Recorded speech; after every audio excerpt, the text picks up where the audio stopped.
everyone says this is the biggest fight of my life. I'm ready. I'm not going to look for a knockout. I'm not going to look for a quick tap out. I'm going to look in to go and try to hurt the guy. I can knock him out. I think he's a great athlete. I think he's a great fighter, and he'll have a bright future in the UFC, just not right now. I fight with my technique, I fight with my condition, but I fight a lot with my heart. I want it to be a war. I want it to be a fight that everybody's talking about, just an incredible fight. I'm going for a knockout to beat him so fast. I beat Wanderlei Silva. You can't deny me my place in the UFC history books. He's cheating, you know what I mean? He's doing all these different things, and that's why I just want to kick his ass. I really think that if you want to be the champ, you have to beat the champ, and BJ didn't beat me. When I'm hitting him, I'm really going to try to hurt him, and I'm going to try to hurt him bad. I'm going to come at him hard, and he's going to realize after that first round that I'm not going anywhere. I'll get right up in his face, and I'm going to fight.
It is great to be back home. Beautiful Las Vegas, Nevada.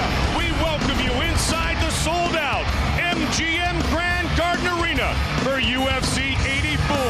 Ill Will, presented by Bud Light. It is truly the hottest ticket in town as we get set for a little more history here this evening inside the Octagon. Hi again, everybody. I'm Mike Goldberg. Welcome once again to the Ultimate Fighting Championship. It is by far the most anticipated lightweight matchup in UFC history. BJ Penn, motivated, outspoken, and hungry. Sean Sherk, angry and very angry. He wants his belt back. Sean Sherk says, I never lost the belt. It got taken away from me. BJ Penn has that belt. BJ Penn wants to validate his championship status here tonight. It's been talked about over and over. My partner Joe Rogan is back, and Joe, here we go. Here we go indeed. I'll tell you, Mike, this is easily the most anticipated match in the history of the lightweight division, and for good reason. We got champion versus champion. BJ Penn, the current champion. Sean Sherk, the strip champion. BJ Penn, newly focused, newly dedicated. Went through Jens Pulver, destroyed Joe Stevenson. Looks to be in the best form of his entire career. Wants to go down in history as the greatest fighter ever, and he's taking on a juggernaut. Sean Sherk is a relentless competitor. He's a powerful wrestler who's got unbelievable cardio and an intense drive to win, on top of the fact that he wants to shut BJ's mouth. There has been a huge war of words, and you can be heard tonight by voting online at UFC.com or on your cell phone by texting A if you think BJ Penn will win, or B for Sean Sherk to 88222. It's our lightweight title fight. We'll keep you updated throughout tonight's pay-per-view. Our text voting all night is brought to you by Tap Out. So that's the lightweight title fight. How about the light heavyweight showdown between one of the best of all time, Wanderlei Silva, and perhaps one of the best of the future, Keith Jardine. Keith Jardine is probably the most underlooked guy in the 205-pound division and one of the most dangerous. He's got a knockout victory victory over Forrest Griffin, and he's beat Chuck Liddell, but he's got to take on the Axe Murderer, one of the most violent and relentless competitors in the history of mixed martial arts. This guy has a huge fan base, and it's because of his unbelievably exciting bouts. Keith Jardine is a well-trained guy who's very awkward. He's got an awkward style. He's a big man. He's got good power punches, and he's been in there with top-flight competition and has beaten them. This is a phenomenal matchup, Mike. Keith Jardine with the win could very well be in line for the next title shot at 205 pounds. But tonight is about the title at 155. It's also about Tito Ortiz taking on the unbeaten rising star. Lyoto the Dragon Machida, one of the most successful karate stylists ever in mixed martial arts. He has devastating strikes, counter punches, and great jiu-jitsu.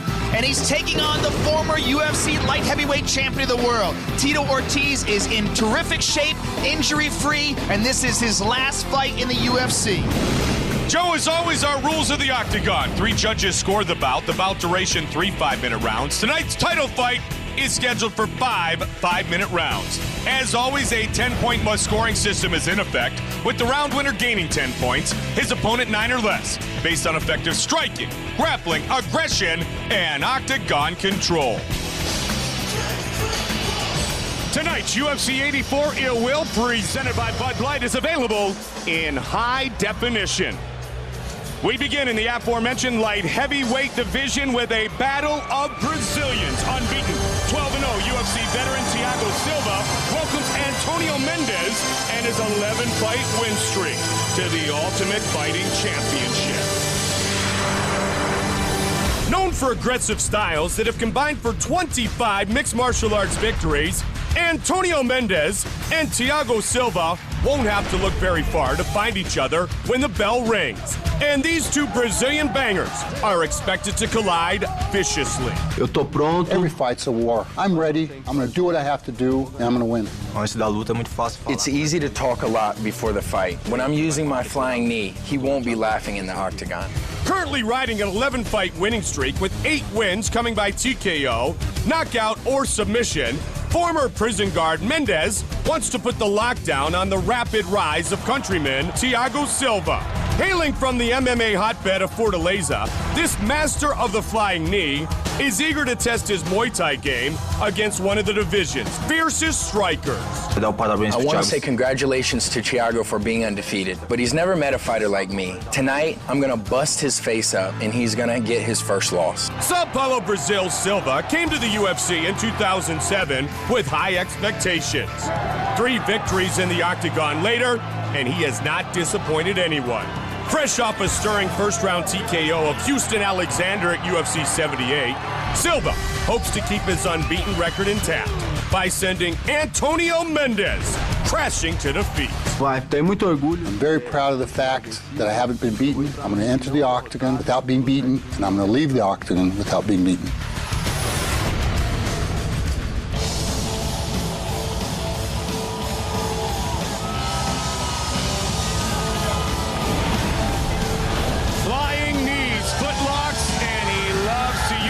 His Thai boxing skills.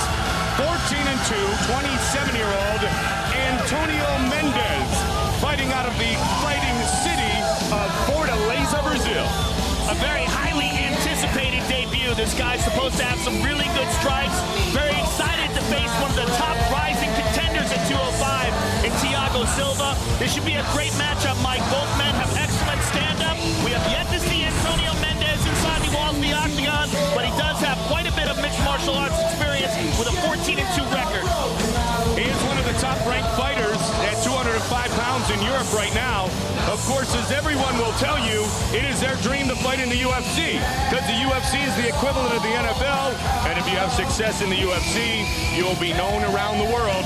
Antonio Mendes would love to take that first step tonight. Absolutely, and it is a huge first step. Thiago Silva is a brutal competitor. He's a very dangerous guy at 205, well-rounded in all areas of the game. Loves to strike, as Joe mentioned, has very good kicks. The former prison guard set to make his UFC debut, Antonio Samurai Mendes.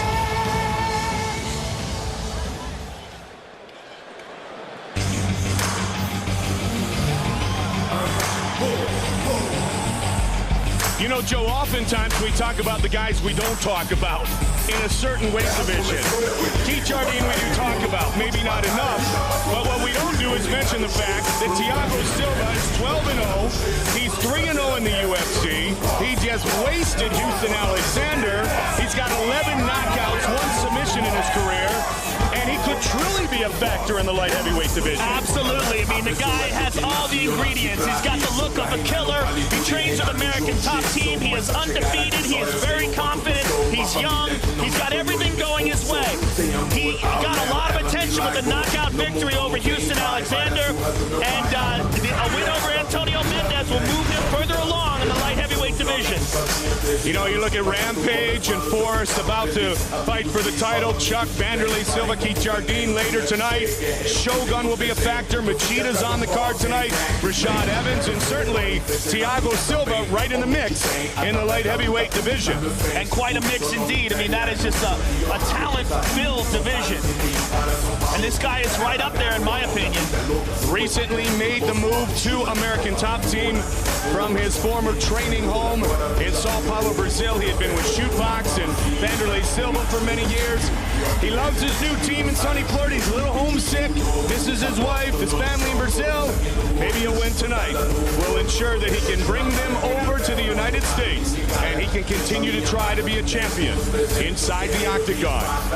Our tale of the tape for our first fight of the night is brought to you by the only motorcycles worthy of being in the octagon, Harley Davidson. Brazilian against Brazilian. Silva 25, Mendez 27. Mendez 2 inches taller. He has a 4-inch reach advantage. To officially get UFC 84 Ill Will underway in front of a host of celebrities, including that man, David Spade, the veteran voice of the octagon, Bruce Buffer. Ladies and gentlemen, we are live from the MGM Grand Garden Arena for UFC 84, presented by Bud Light. And now, it's time to begin our first bout of the evening. 3 rounds of fighting in the UFC Light Heavyweight Division. Introducing first, fighting out of the blue corner. This man is a mixed martial artist holding a professional record of 14 wins with 2 losses. He stands 6 feet 3 inches tall, weighing in at 203 pounds. Fighting out of Fortaleza, Brazil, Antonio Samurai Mendez.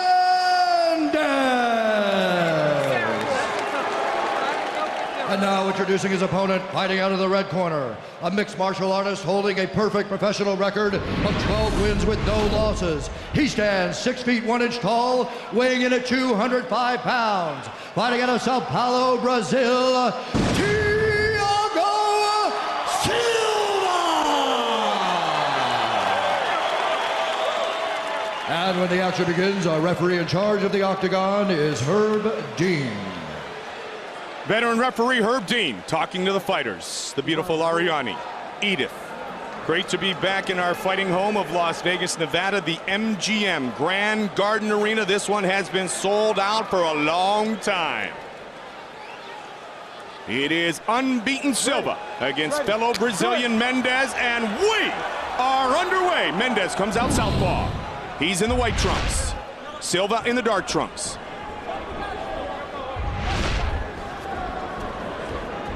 Both very long and rangy fighters. He called! Silva's in trouble! Yep, he blocked it, Joe, but still it knocked him down momentarily. Powerful kick by Mendez, went right through the arms of Silva.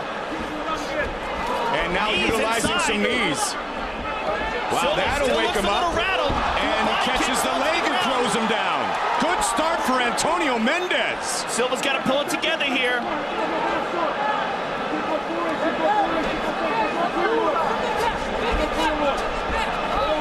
Mendez comes out with great confidence.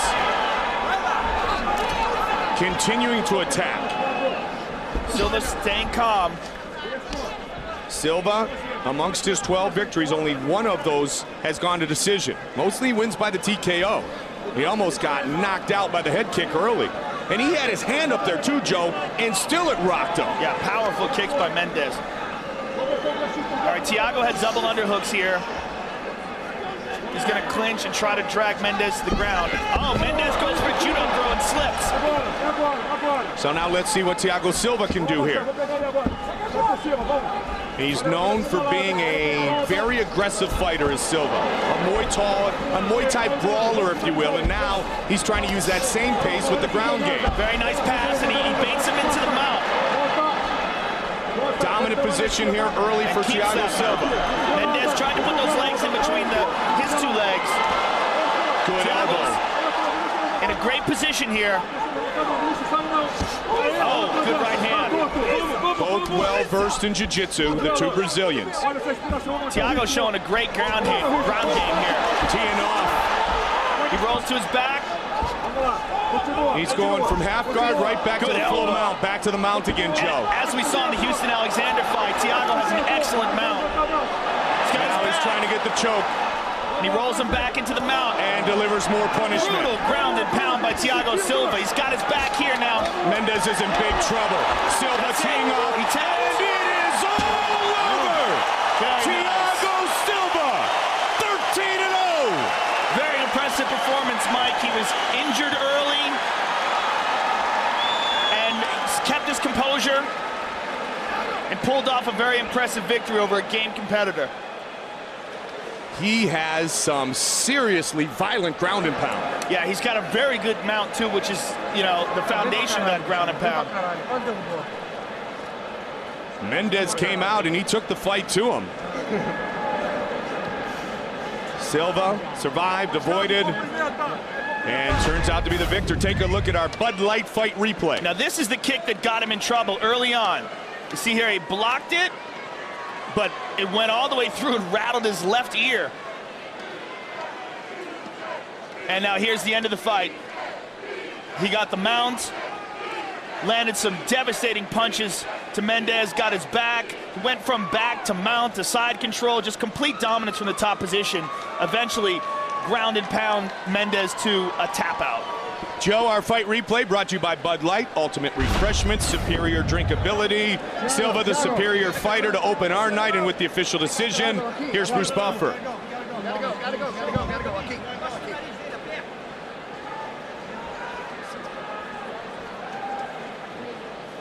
Ladies and gentlemen, referee Herb Dean has called a stop to this contest at 2 minutes, 24 seconds of the very first round. Declaring the winner by tap out due to strikes, Thiago Silva! Silva remains unbeaten in the octagon. He is with Joe Rogan. All right, I'm here with the winner, Thiago Silva, and his translator. Thiago, another impressive victory. How badly were you hurt by that kick early in the first round? Thiago, mais uma vitória impressionante. Como que você se sentiu depois do chute no primeiro round? Realmente foi um chute muito forte. O adversário tem uma força surpreendente no peso. Mas eu consegui assimilar, treino para isso. Foi o que eu vim fazer, não tá, né? Tem outra coisa. It really did hurt me. He was surprisingly more strong than I had expected. But happily, I trained very hard and managed to come up on top. All right, Thiago is undefeated now in the light heavyweight division. Where does he think this victory moves him as far as ranking is concerned? Você está invicto agora nessa divisão. Aonde você acha que essa vitória vai te levar? Bom, o que eu espero é o cinturão. Mas eu estou à disposição do UFC. O que eles acharem que é melhor para mim, com certeza eles vão estar fazendo certo. Eu confio no evento. Well, I hope I get a chance, but I'm at the disposal of the UFC. Whatever they want, I'll do. Well, we look forward to seeing you again. Thiago Silva, ladies and gentlemen. For the 10th time in his 13 victories, the fight is finished in the very first round. Thiago Silva continues to move up the ladder.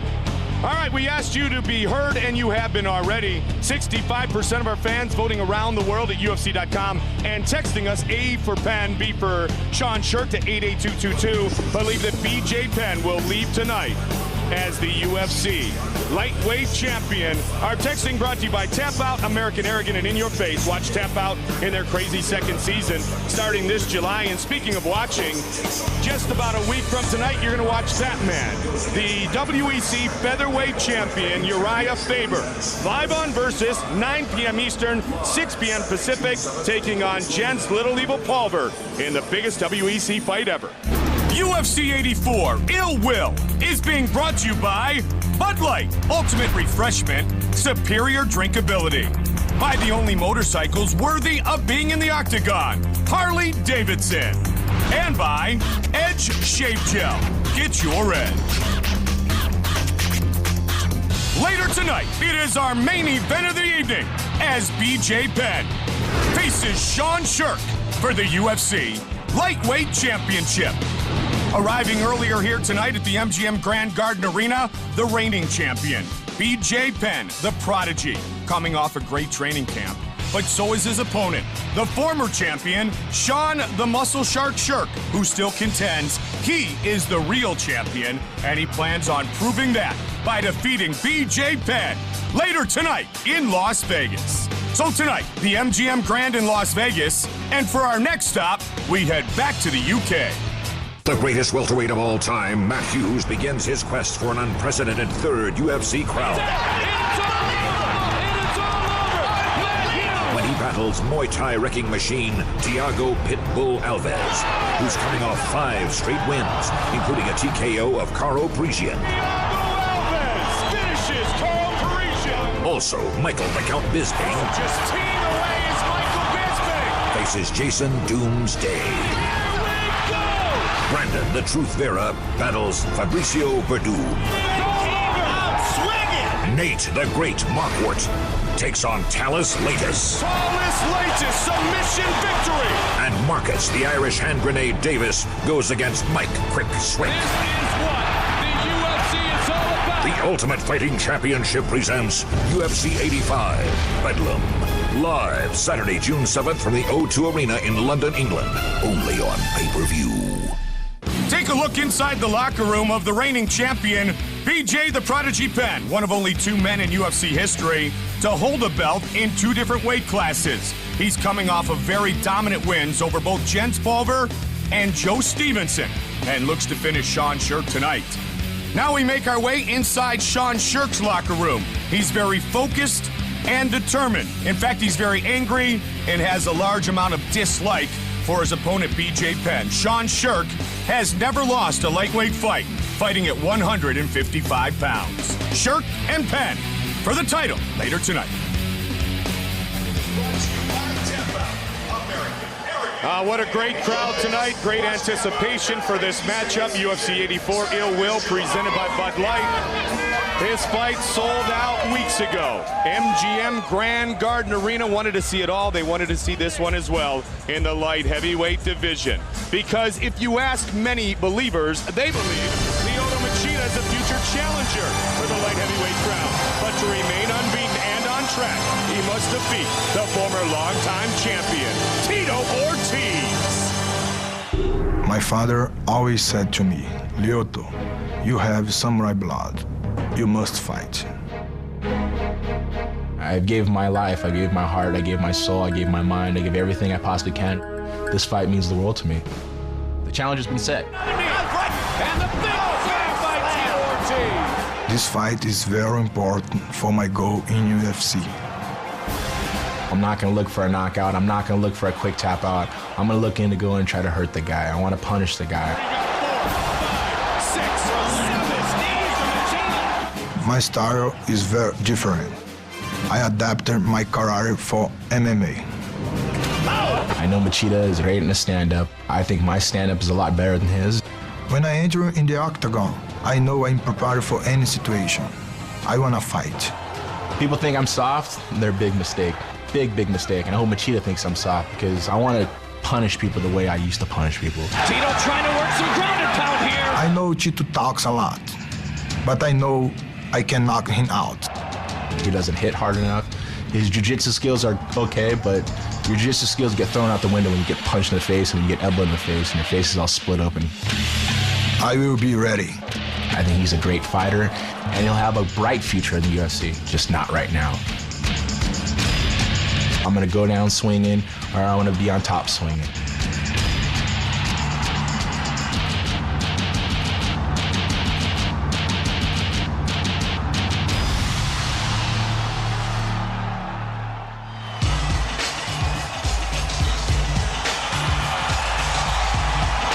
Safe to say the Huntington Beach bad boy evokes emotion. Without a doubt. The weigh-ins yesterday showed that. I mean, he got one of the biggest ovations out of anybody. I mean, he looks very emotional coming here right now. Look at his face, Mike. He has said many times that this is his last fight inside the octagon. Thus, an emotional Tito Ortiz. The feud with UFC President Dana White has gone back and forth. You can make the argument that Tito has only lost to Randy Couture, Frank Shamrock, and Chuck Liddell. Or you could argue that other than in older Ken Shamrock, he hasn't really beaten anybody since he beat Vitor Belfort in 2005. The one thing you cannot argue is he is still a showman and one of the most popular fighters in the history of the sport. Make no mistake about it, Mike. He's still a very dangerous guy at 205. And if he can regain the form that we saw in the first round of his fight against Forrest Griffin, he can give Lyoto Machida a lot of trouble. Tito has fought with a lot of injuries, especially his back. His back has been giving him problems for years. He says coming into this fight that he is injury-free.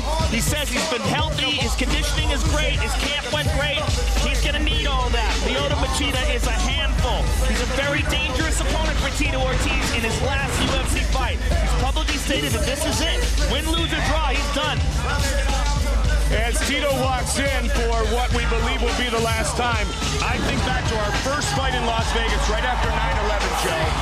And still to this day, that was the most emotional walk-in that I think that I've seen in UFC history, and you and I have been blessed to see a lot of them. Yeah, that was incredible, Mike. I wasn't even working for the UFC back then. I was in the audience, and he fought Vladimir Matyushenko and dominated him to retain his title.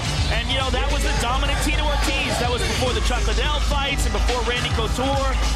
He needs to regain that form. He's still young. He's still healthy. I mean, the dude is only 33 years old. Randy Couture is a decade older than him and still trying to fight. This is his 21st and perhaps last appearance inside the octagon. The Huntington Beach bad boy, Tito Ortiz.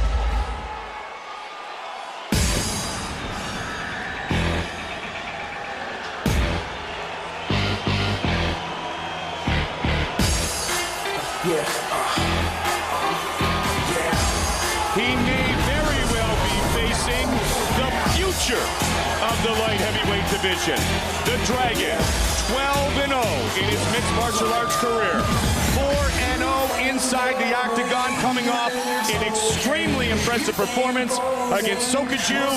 Lyoto Machida, he trains with Anderson Silva, trains with Nogueira. As you saw a moment ago, he has that warrior spirit. His father, karate master for years. I mean, this kid has been bred since he was a baby boy to be a world champion. Yes, Mike, and he's got a very elusive style. His karate background has given him some very unusual skills as far as his striking, his ability to move in and out and not take punishment, and he's got some great victories. A knockout victory over Rich Franklin. He also has a very impressive, his last victory over Sokoudjou.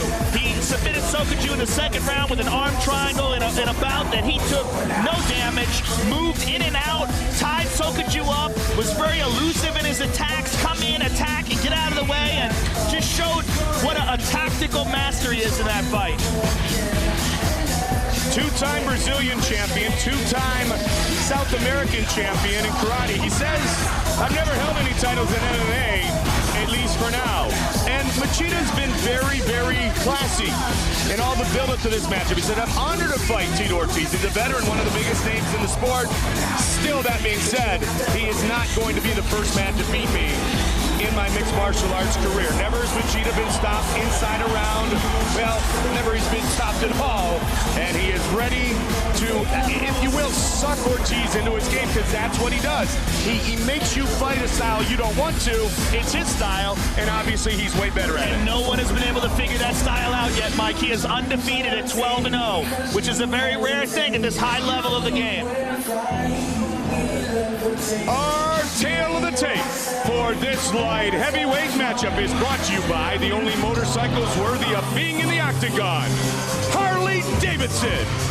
The Huntington Beach bad boy, Tito Ortiz, 4 years older than the Brazilian, the Dragon Lyoto Machida. Everything else is virtually identical. For the official introductions of this light heavyweight matchup, once again, here is Bruce Buffer. Ladies and gentlemen, this UFC contest is sponsored by Zenergy, powered by Zions, the great tasting sugar-free energy drink, and Ninja Gaiden 2, available on Xbox 360, and Punishment Athletics. With great sacrifice comes great rewards. And now, 3 rounds of fighting in the UFC Light Heavyweight Division. Introducing first, fighting out of the blue corner. This man is a submission fighter holding a professional record of 16 wins with 5 losses and 1 draw.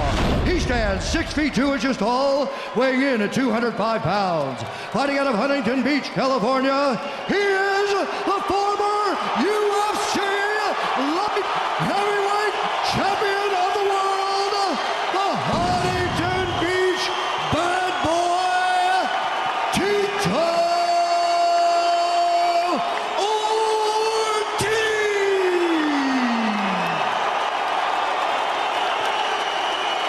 And now introducing his opponent, fighting out of the red corner, a karate fighter, holding a perfect professional record of 12 wins with no losses. He stands 6 feet 1 inch tall, weighing in at 203 pounds. Fighting out of Belém, Brazil, Lyoto, the Dragon Machida. And when the action begins, our referee in charge of this contest is Yves Loving. Yves Levine, our referee, for what could be a very historic matchup between the Huntington Beach bad boy and the unbeaten Dragon, Lyoto Machida. Is this Ortiz's last dance in the octagon? Only the future will tell. He says it is, and here we go. Southpaw Machida. Ortiz has the familiar flames on his trunks. Tito claims he's 100%, and he hasn't been 100% healthy in a long time for this matchup. Yeah, he's had a series of reoccurring back injuries, but it didn't bother him at all for this camp, he said. It always kind of, it just didn't allow him to shoot with the force that he did before, take men down and punish them, which made him a much more beatable fighter, if you will, not quite as dangerous. Like I said, the last time we saw him in great form was the first round in his fight with Forrest Griffin. Yep. He took Forrest down and you know, gave him some really brutal ground and pound. Looked like he was on his way to, you know, a really decisive victory in that fight. Forrest came on later and made it a much better fight, but Tito looked great in the first round. That was the last time we saw him look great. See if Tito's trying to work the hands with the unorthodox striker, Lyoto Machida, or if he's just trying to set up a takedown. Well, Tito looks very calm so far. He's picking his spots. He's looking for it. He shoots. Machida with the leg kicks, not seemingly fearful to throw the leg when he knows that perhaps Ortiz is just looking for the takedown to punish him. One of the most veteran cage fighters around, the Huntington Beach bad boy, Tito Ortiz.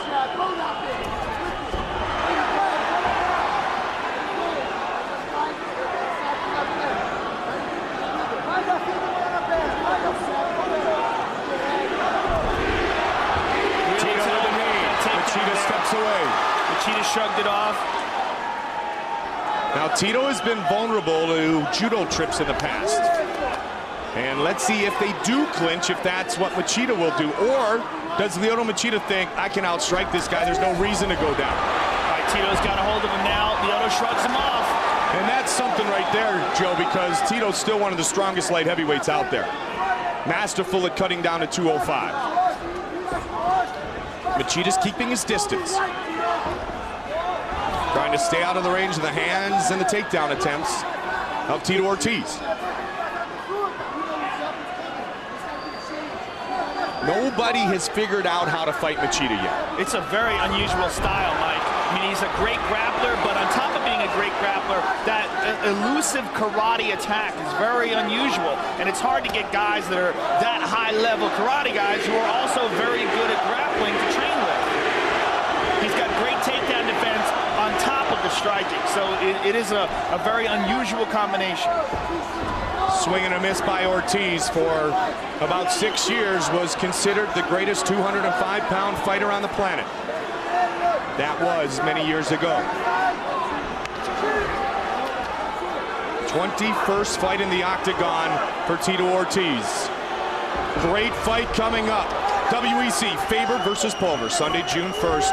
Live on Versus, 9 p.m. in the East, 6 p.m. in the West. Unbeaten at 145, mixed martial arts legend Jens Little Evil Pulver against the title holder, the California Kid, Uriah Faber. I'll tell you what, I can't wait for that fight. How good will that be?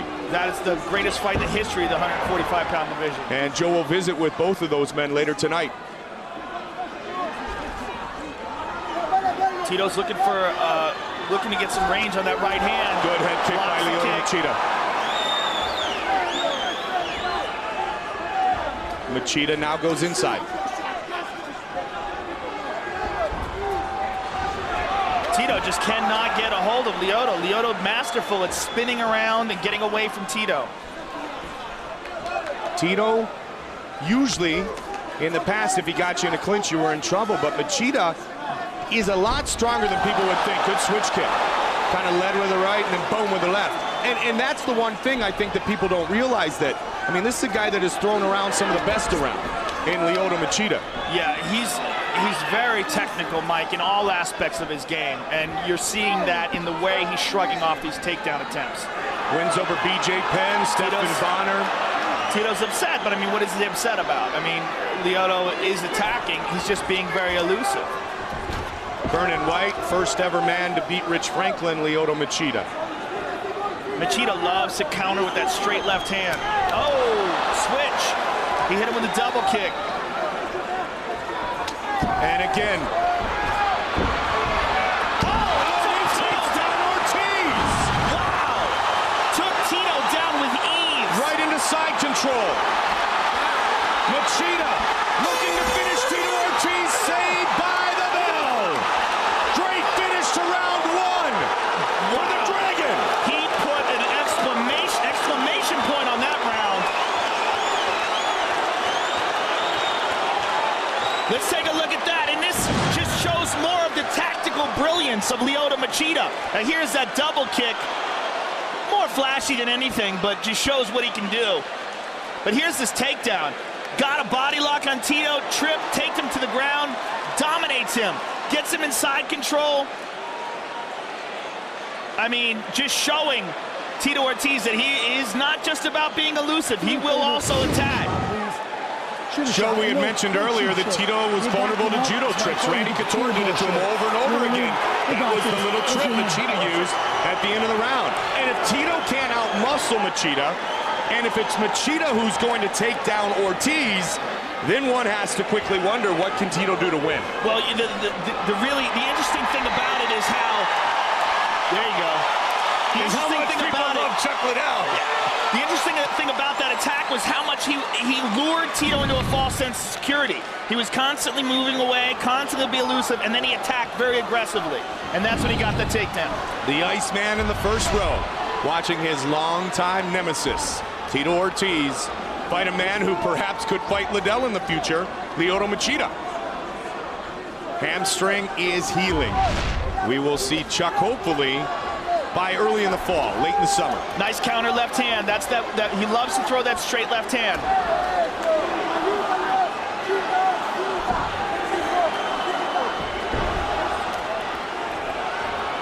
An 11-year UFC career for Tito Ortiz.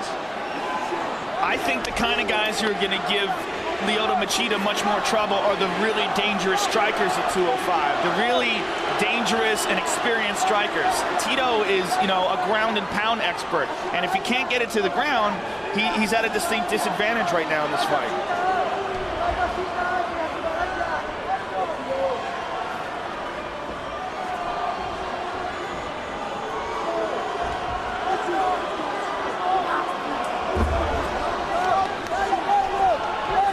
Ortiz looking for his first win since October of 2006. Machida again with an attack. Machida finds just the slightest of openings and attacks them. You know what he does, Mike, that a lot of people aren't picking up on? He throws a lot of feints. He gets Tito to react. See that? There he goes. He gets Tito to react, and he gets Tito to never know when he's faking, when he's actually attacking. UFC 85 Bedlam, June 7th. O2 Arena 2 weeks from now. We're in London, England. Matt Hughes, Thiago Alves, Brandon Vera, Fabricio Verdum, Michael Bisping, Jason Day. Available only on pay-per-view. Log on to 85.ufc.com. Tonight, UFC 84 Ill Will, presented by Bud Light. Second round, 3:05 remains. Tito Ortiz, Lyoto Machida.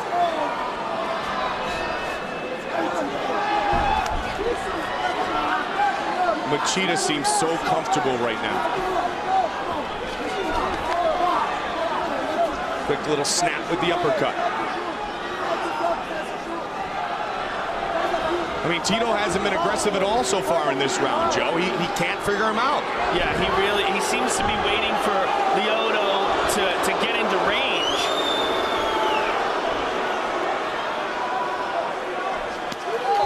Oh, he faked him with the low and went high. Tito just chasing after him here. I mean, it's such an unusual style that Lyoto presents. We've talked about it many times, how unorthodox and unusual it is, but what in your eyes is most unusual about it? What is most difficult for the opponents to overcome? He's very elusive. Very elusive, and first of all, he tries for the trip right there. He stands in a very different way, not just southpaw, but he stands in a wide stance, and he leaps in and out and side to side. But it's not just moving away. He's also aggressive. When he finds an opening, he will attack. So you always have to keep your guard up. You always have to be ready. And he also has a fantastic ground game to go along with his striking. Good inside leg kick. Ortiz kind of saying, come on, let's fight, but that perhaps Tito has to be more aggressive. Go in and go after the shot. Well, it's tough because Tito is not as fast as him. And Tito is not as good a striker. So, I mean, Tito's best bet is to try to get him. There he goes. Shoots. He gets a hold of a leg. Good strong. He's got to hang on to that, though. Tito's pulled guard. Machida in the guard of Tito Ortiz. Machida, by the way, has a very, very good ground game. And you know what? So does Tito Ortiz. Tito Ortiz is a very underrated ground game. But he chose not to be in that position. Does not want to be on the bottom. Machida has spent some time preparing for this fight, training with the men at American Kickboxing Academy in San Jose. Trained a little bit with Cain Velasquez, and he really has shown his skills there. His father, Yoshiza, his hero, his teacher. Oh, big and a good knee. Final 30 seconds of the second round.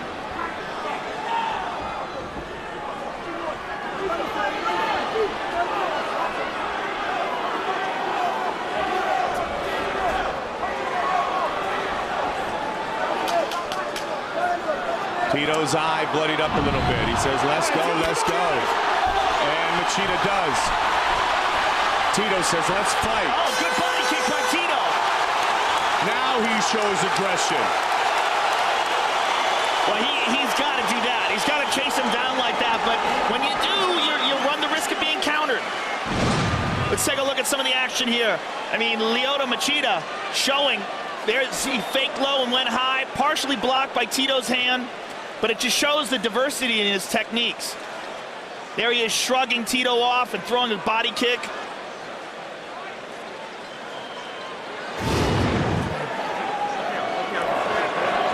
Tito's got a cut on his right eyelid.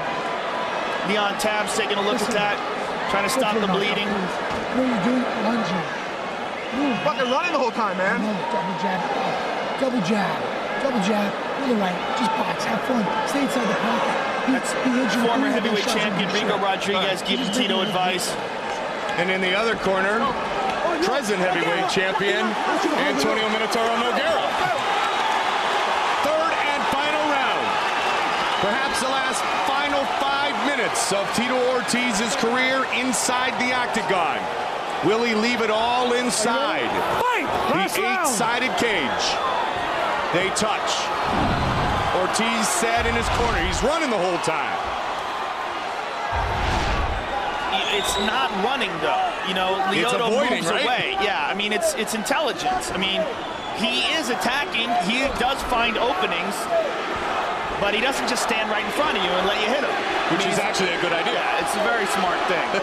It's a very good tactic. It's just the way he does it is very unusual, and it's hard to deal with. It's frustrating, Tito. And it's not like coming in, Tito Ortiz did not know that this was the style he was going to have to try to counter. Right, and it's part of the game. I mean, as he gets frustrated, then Tito makes big, he makes big charges, and because he makes those big charges, Yves Lavigne showing his athleticism. Yves Lavigne went down quick, but he's right back up. All right, Tito clinches. Knee to the body, couple good body shots.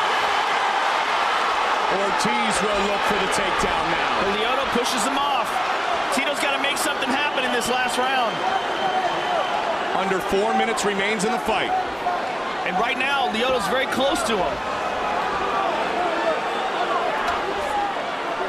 The war of words has existed for years between UFC President Dana White, Tito Ortiz. Dana says, I'm out of the Tito Ortiz business.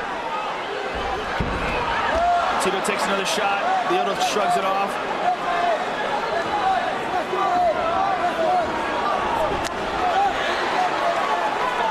He's got to put some combinations together, Joe. He's got to really do something here. Yeah, he's got to realize the urgency here. I mean, there's less than 3 minutes and 10 seconds to go, and he really hasn't been able to get any offense going in this fight. Well, the urgency, his legacy, his last appearance, his marketability, everything. Good hook. Good shot there. He's got the plum. Good knees now. Ortiz trying to rough Machida up. Good dirty boxing. Elbow. Still, he has not been able to take Machida down, though. Machida's very elusive.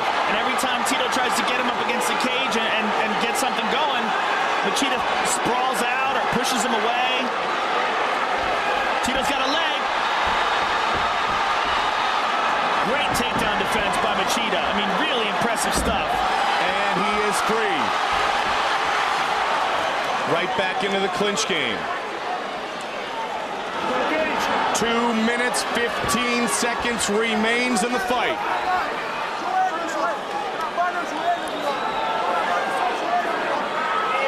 One of the more impressive things about this, Mike, is that Lyoto is not a big guy for 205 pounds. When you look at the two guys physically next to each other, Tito looks like a much bigger man. There we go. But yet he hasn't been able to use that advantage. The technique of Lyoto has pretty much neutralized Tito's strength. It's not always the prettiest, but it seems to always be effective. They break him up. 140 remains. Tito's got to let it all hang out here, or Machida's going to walk away with the decision victory. Good knee. Big T. Ortiz is down. Machida looking to finish it. Machida pounding away on Tito Ortiz. He rocked him. Tito was hurt very badly there. He's in full guard. Machida should use this moment to get out of this guard and get to a dominant position. Now Tito's closed up the guard. Got him with a liver shot. And it just buckles Ortiz. Under a minute remains.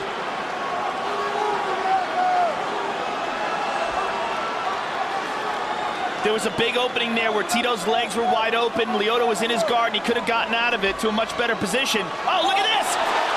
Tito rolls to an upper! He's got a triangle! Unbelievable! 30 seconds remains! Can he finish it? 25 seconds remains! Machida is out! Wow! He had a triangle and an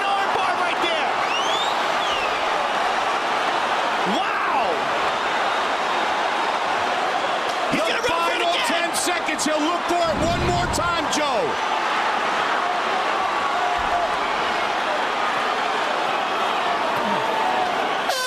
This fight is over. I wish this was a 5-rounder.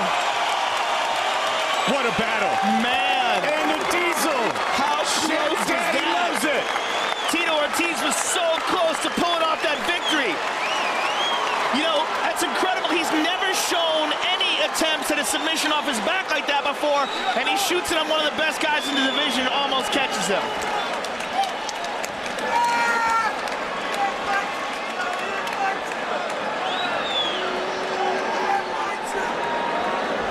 Our Bud Light fight replay. Wow. Now here's the body shot that buckled Tito. He got hurt very badly with that knee. And Lyoto was on top of him, pounding him. There it is again. It just caught him right in the liver. Tribute to Bas Rutten. He goes down. Lyoto's dropping bombs on him. Now here's Tito Ortiz almost pulling off an unbelievable last-minute submission. Look at this. Secures the triangle. Turns it into an armbar. Lyoto Machida in deep, deep trouble here. And he managed to prop his legs out, pop his head out rather, and escape. Very dramatic. Fight replay brought to you by Bud Light. Ultimate refreshment, superior drinkability. And they are on their feet. This sold-out crowd here at the MGM Grand Garden Arena. The Huntington Beach bad boy, the Dragon. We are awaiting the decision. And Bruce Buffer has it. Man. Every one of you. Ladies and gentlemen, after 3 rounds, we go to the judges' scorecards for a decision. All 3 judges score this contest 30-27, declaring the winner by unanimous decision, Lyoto, the Dragon Machida.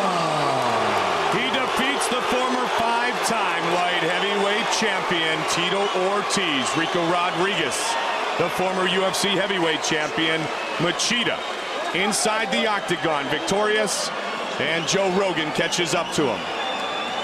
All right, I'm here with the winner, Lyoto Machida, and his translator, Ed Soares. Now, first of all, Lyoto, how close were you to getting submitted in that last round, and what was going through your mind when he secured that triangle? Tava quase finalizado ele no fim, e o que estava passando pela tua cabeça? Que eu ia morrer, mas não ia bater. He said, I was thinking, I'm going to die, but I'm not going to tap. In the fight, you proved to be very elusive, and you even took Tito Ortiz down. Did he surprise you in the end with that submission attempt? Você pareceu que ele não podia te achar. Deu uma surpresa ele tentando finalizar no fim? Big surprise. It's a big surprise for me. Are you happy with your performance tonight? Você está feliz com o jeito que você lutou? I'm very happy for this fight, because Tito is a tough guy. He's a legendary fighter of UFC. Then I'm very happy, and I would like to say thanks for Tito. Congratulations on a very tactical and hard-fought victory. Lyoto Machida, ladies and gentlemen. Machida the victor. And here is Joe with the longtime former light heavyweight champion. All right, I'm here with Tito Ortiz. Tito, so close. The last round you had secured a beautiful triangle. It looked like you had it. What was going through your mind right there? Well, when I was in guard, he actually hit me with a knee to the body and kind of knocked wind out of me for a second. But I mean, thanks, I'm in great shape. I kind of recovered. Hit me some pretty good elbows, and you know, Machida shows that he's a stud. He's very elusive and really hard to kind of chase him down through the old octagon. I was, you know, kept trying to push the pressure. I'm here to fight, man. And you know, Machida's a great fighter, but when I had that submission, I thought I had him for a second. He was a little slippery. He defended it well, and I was gonna try and go for an arm bar. I should have stayed to the triangle. But you know, I mean, I got submissions. I've never used it before because I'm never really on my back. Well, that's what I've always said, that you always had a very underrated submission game. Does almost catching a submission like that and pulling off a victory make you want to do them more?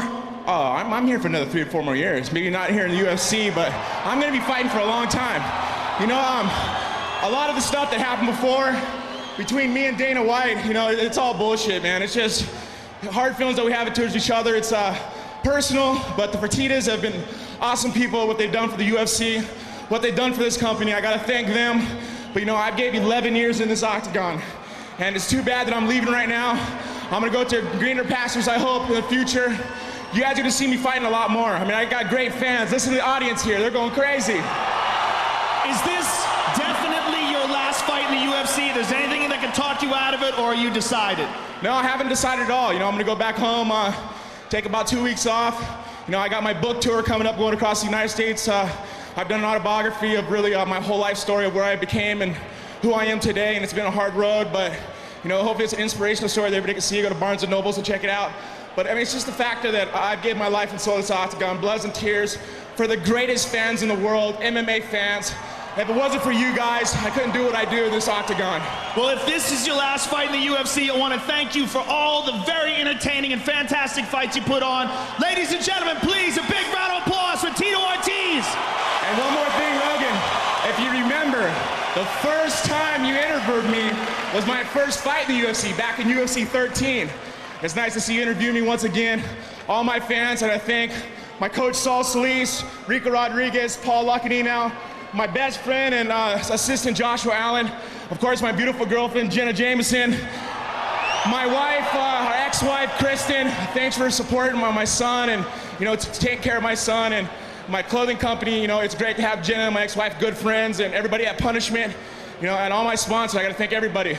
Thank you guys for giving me the mic. All you guys understand, Tito Ortiz is going to be around no matter what. Make sure you buy the pay-per-view. Tito Ortiz, folks. He did indeed do it his way, and if this is the last time he exits the octagon, Joe's right. He gave us some great memories, but the memories are now past, and the future could very well be that man, Lyoto, the Dragon Machida. And that's not even our main event of the evening. That is coming up later tonight, the lightweight title fight. Continue to vote. All right, a little bit more going Sean Sherk's way. 17,000 have voted so far, either at UFC.com or on their cell phone by texting A for Pen, B for Sherk to 88222. All night long, our text voting brought to you by Tap Out American, Arrogant, and In Your Face. Watch Tap Out in their crazy second season, starting this July. Lightweight title fight later tonight. BJ Penn, Sean Sherk. Wow, it's everything we could have asked for so far here in Las Vegas. Coming up later tonight, it's a great light heavyweight fight between the ex-murderer, Vanderlei Silva, and the Dean of Maine, Keith Jardine. That fight later tonight from the MGM Grand Garden Arena. And here's what's coming up. On Sunday, June 1st, from the Arco Arena in Sacramento, California, it's WEC, Faber versus Pulver, live on Versus at 9 p.m. in the East, 6 p.m. in the West.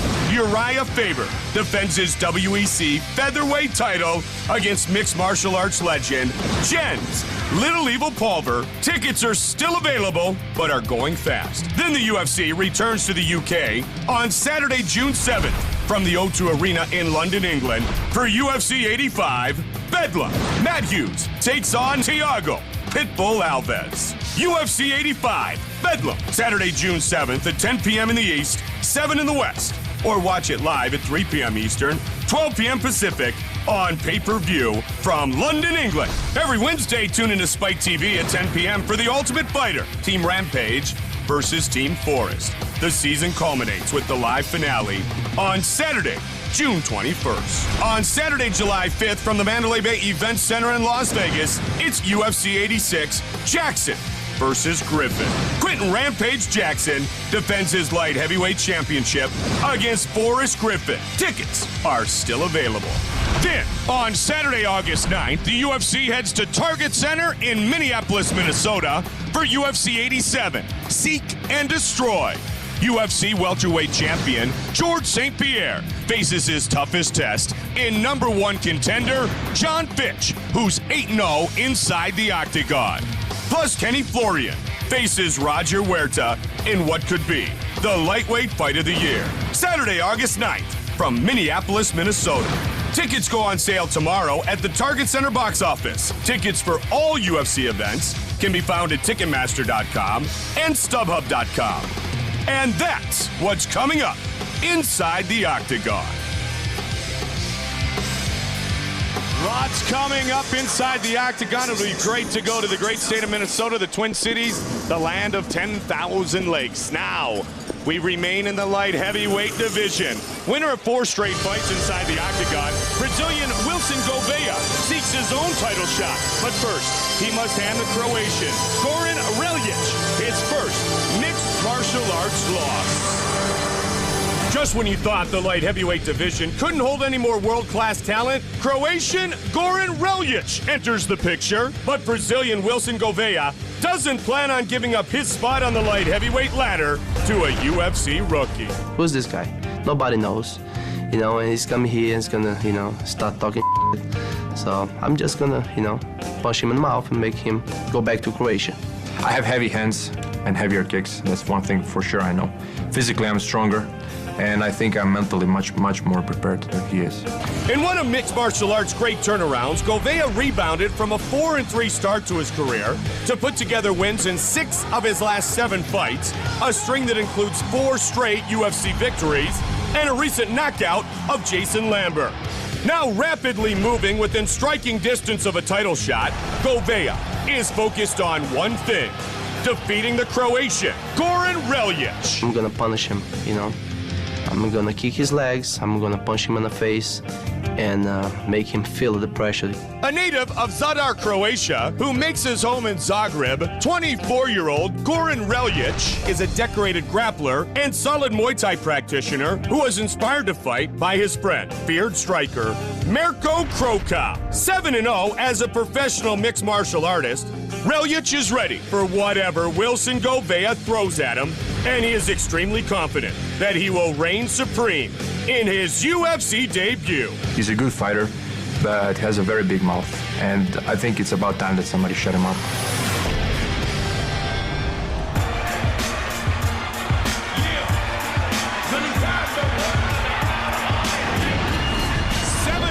Joe, and this man, Goran Reljic, trains with 2 of the greatest in the game today. He trains his striking skills with his good friend Mirko Kroka. He's a purple belt in Brazilian Jiu-Jitsu under Roger Gracie. So when you're talking about a guy who comes in with some great coaching and some great tutelage and some great mentors, you're talking about the Croatian Goran Reljic. Absolutely, and he comes into this fight very focused and very determined. I've heard a lot about this guy. I've heard he has excellent submissions as well. He's a tall, lanky guy, 6'3", 205. He's got an excellent build for the division, and he's got a good test in front of him tonight with Wilson Gouveia.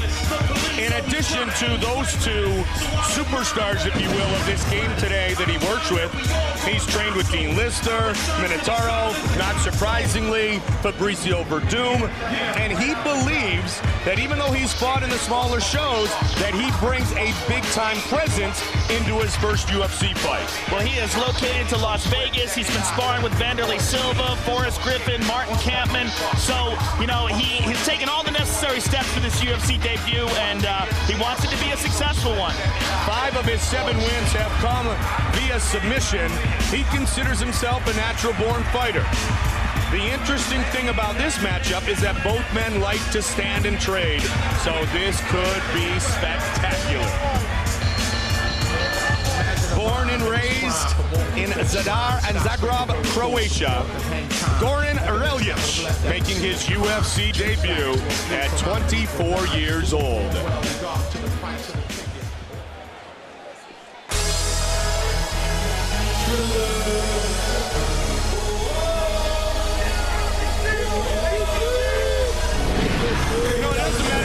First or your 50th fight in the UFC.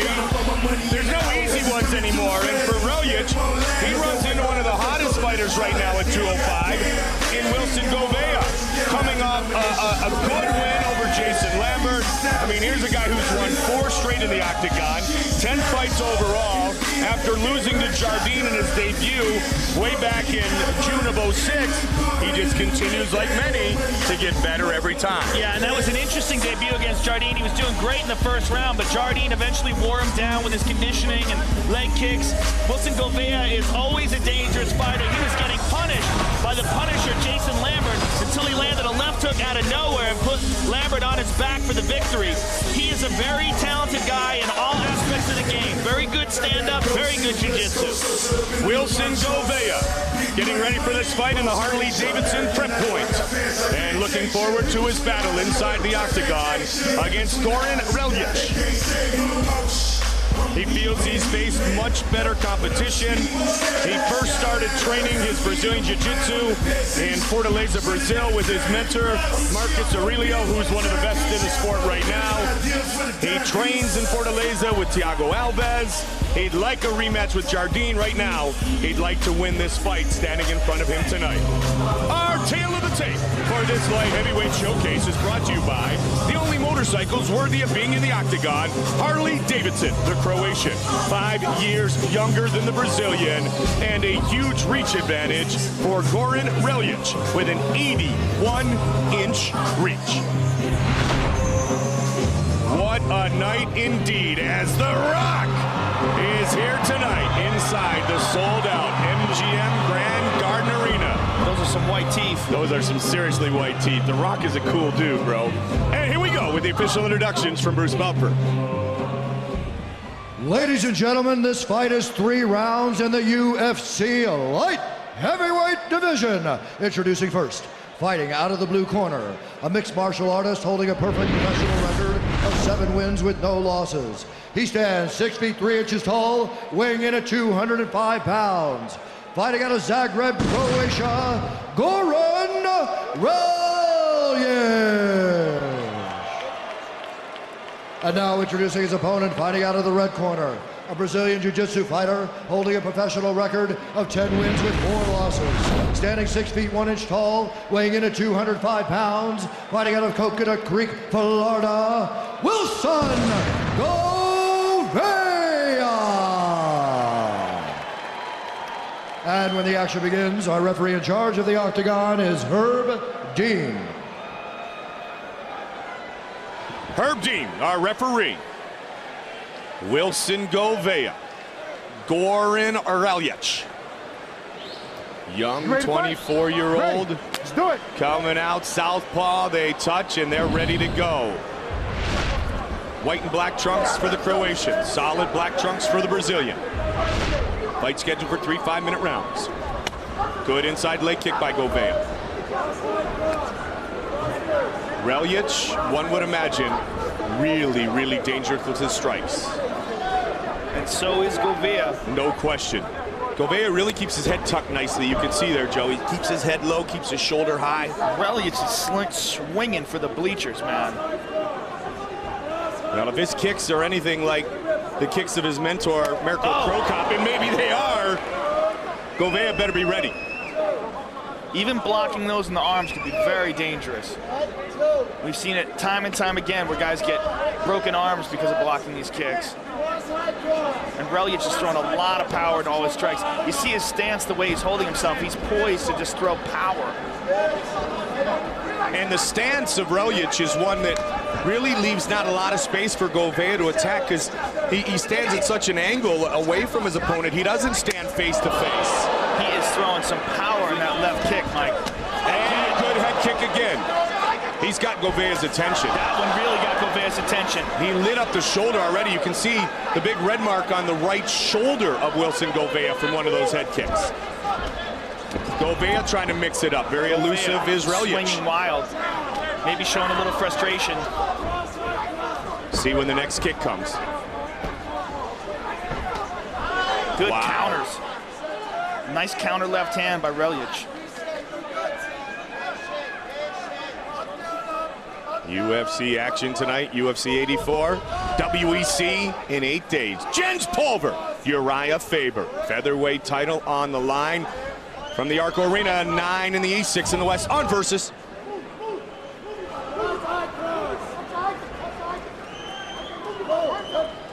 Doesn't appear to be any octagon jitters in the heart and mind of this man, Goran Reljic.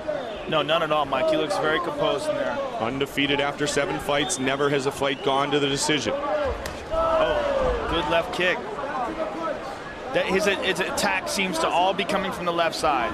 Straight left hand, left body kick, left leg kick, left high kick. I mean, the Croatian culture of kickboxing and then Crow Cop, two things that really motivated Reljic as a young man when he started training. Oh! Gouveia tries to answer, though. Both men connected.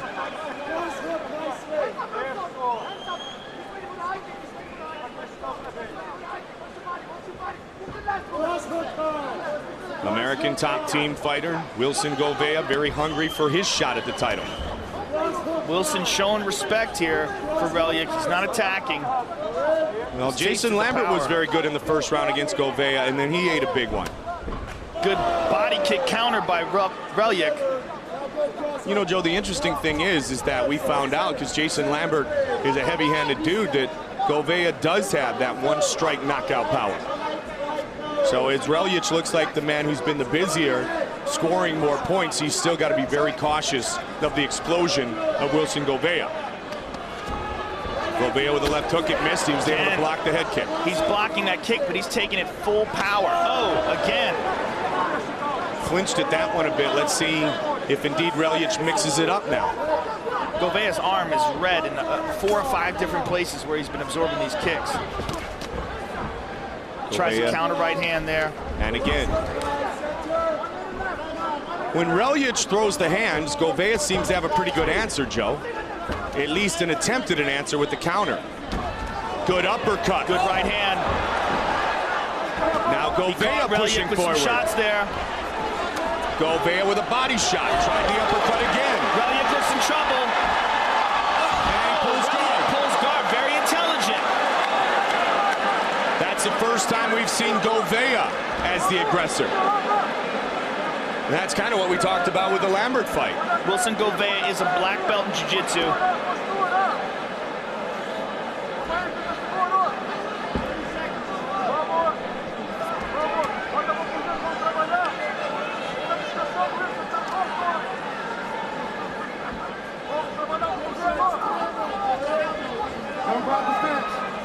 Final 10 seconds of the round. Goran trying to go for an omoplata. If he can get that foot across the face and roll to his side, he let it go. Wise decision by Reljic to pull guard once Gouveia started to win the striking game. Yeah, that was a very intelligent decision. It looked like he got caught with a good shot and chose a tactical way out. And here you see these strikes over and over again. Goran throws these very powerful left kicks over and over and over again. That was his attack, basically, Mike. It was all straight left hand, listen a little bit. left you kicks. You can't just kick. You will knock him out if you punch before you kick. I promise. I promise. It's such a beautiful kick, but set it up. And now sometimes go body, hook to the head. If you hear me say body head, cross the body, hard hook, high kick. But finish all of your punches with a kick.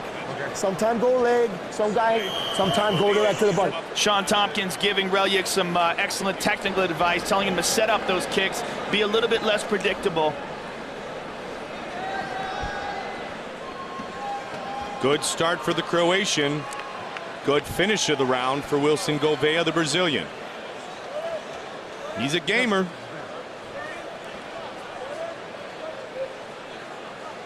Fight. He fights to support his wife, Fernanda, his son, Wilson Jr. Gouveia, 29 years old. Let's see how he tries to mix it up here, Joe. His right arm is jacked up. Yeah, he's eating a lot of kicks there, Mike. I wouldn't be surprised if he's injured. He's trying to move around a little bit more. Reljic standing in the pocket, ready to explode.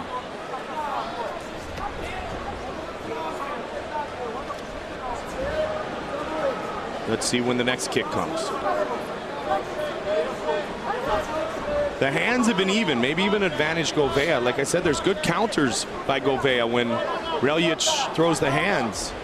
And there hasn't seemed to be a fear of a takedown, so will we see some more kicks from Goran? Yes. On cue. Goran throws everything with full power, his punches and his kicks. doesn't really set things up. He just blasts.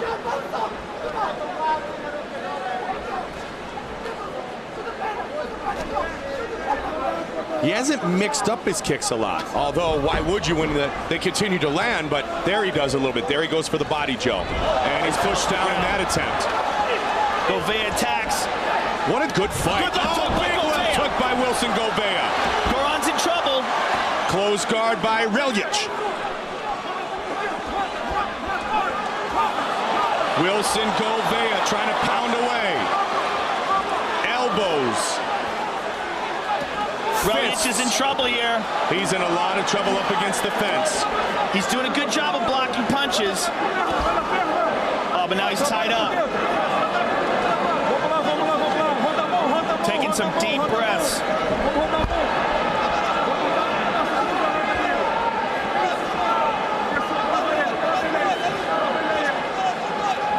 This is not, it appears to be the position that Goran Reljic wants to be in. You can see the look in his eyes, Joe. No, but right now, Wilson Gouveia's got to take advantage of this position. He can't let Herb Dean stand him up right now. He's got him on his back. He should stay busy and keep pounding on him.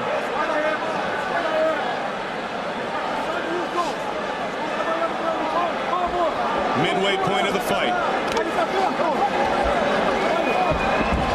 And he's up. Good job by Reljic. Came back to his feet, but he eats a right hand. His face is bruised up. Reljic standing right there in the pocket. Caught him again. Gouveia goes down. Big left. Now Reljic looking to finish. Gouveia's in big trouble. Herb Dean is seconds away from stopping this. None of these are getting through. He's got to fight back. He got his senses back, but will it be enough? Reljic has done it.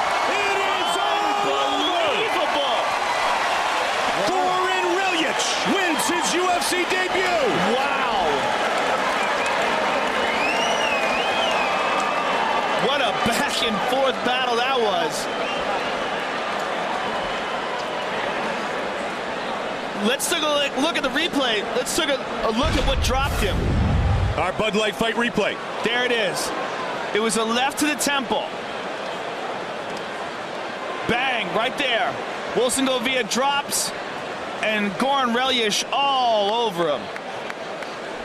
Just relentless attacks. Some of them not getting through, some of them getting through, and in the end, just a relentless barrage of hammer fists and punches.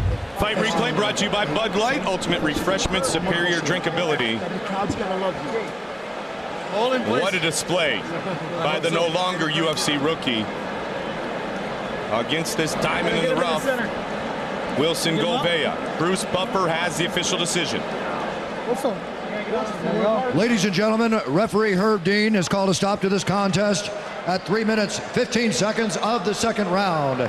Declaring the winner by TKO, Goran Reljic.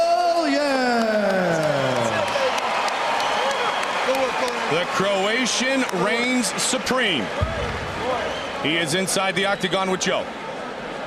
All right, I'm here with the winner, Goran Reljic. First of all, congratulations. Wilson Gouveia was a very tough competitor. You took him out with a left hand. For a UFC debut, you've got to be happy. What can I say? I'm proud to what I did. I got to say all the best about him. He's a really tough opponent.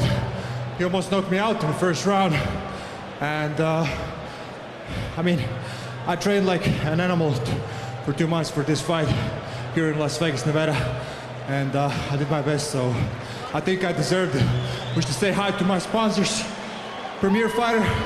We should say hi to Randy Couture's Gym. I wish to say hi to all the guys who helped me from Couture's Gym. And of course, you guys from UFC for bringing me here and giving me the opportunity to pro. All right, Goran, take a look at the big screen and talk us through you dropped him with the left hand and then you jumped all over him and finished the fight. Yeah, I hit him rock. I hit him big time with this left hand. This is my strongest weapon. I trained with Crook up a lot on that. He helped me out with some things. And yeah, he was rock here big time. and I realized I gotta finish him off before he does the same to me. Well, finish him off you did. A very successful UFC debut. We look forward to seeing you again. Goran Reljic, ladies and gentlemen. Successful, impressive, and I think the fans want to see more of the 24-year-old Croatian. Another Croatian having success. All right, more people are now voting for Sean Sherk. 57% say Penn will be the victor. 43% say Sherk. 30,000 have been heard at UFC.com. And by texting us A for Penn, B for Sherk to 88222. Keep the votes coming all night long. Text voting brought to you by Tap Out. BJ Penn, Sean Sherk is later tonight. Oh, that 70s show is represented tonight here inside the house. They are all here this evening as the beautiful Laura is awaiting lots of great fights that continue to take place here at UFC 84. Take a look inside the locker room of the UFC Lightweight Champion, BJ Penn, who has said he's got a newborn fire inside him, and he will do everything in his power to become the most dominant champion in UFC history. As he faces off against his arch nemesis, Sean the Muscle Shark Sherk. Sherk has been truly offended by many of the comments of BJ Penn, and he plans on settling the score and once again becoming the lightweight champion here tonight. We certainly expect that to be a tough fight. And speaking of tough fights, check this out from Ninja Gaiden 2, only on Xbox 360. When your enemies are without honor, bring them only vengeance and death.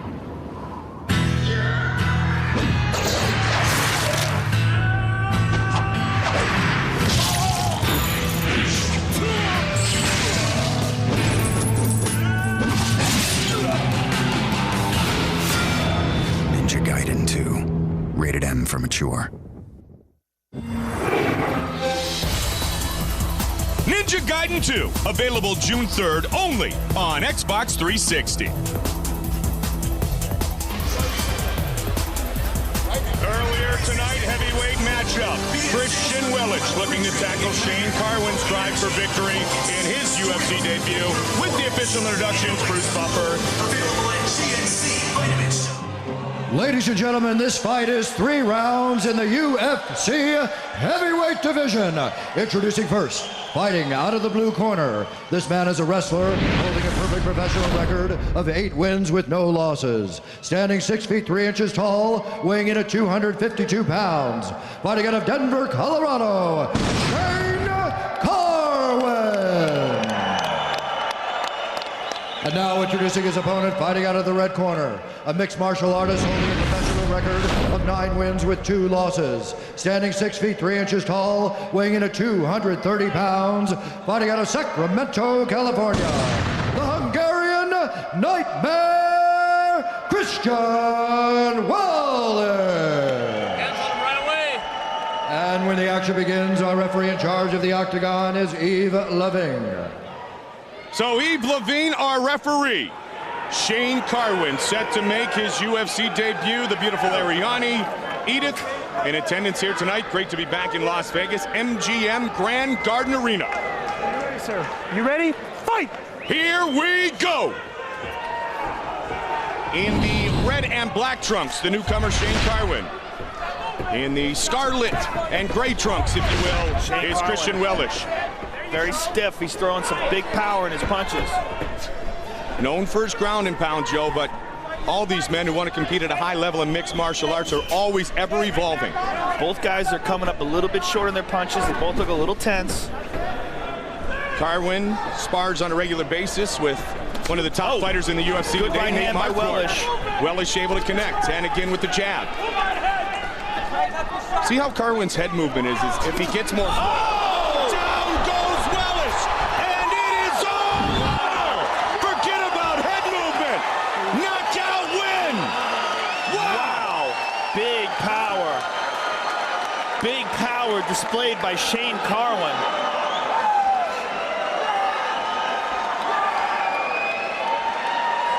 Joe, take a look at our Bud Light fight replay. Yeah, let's see that again.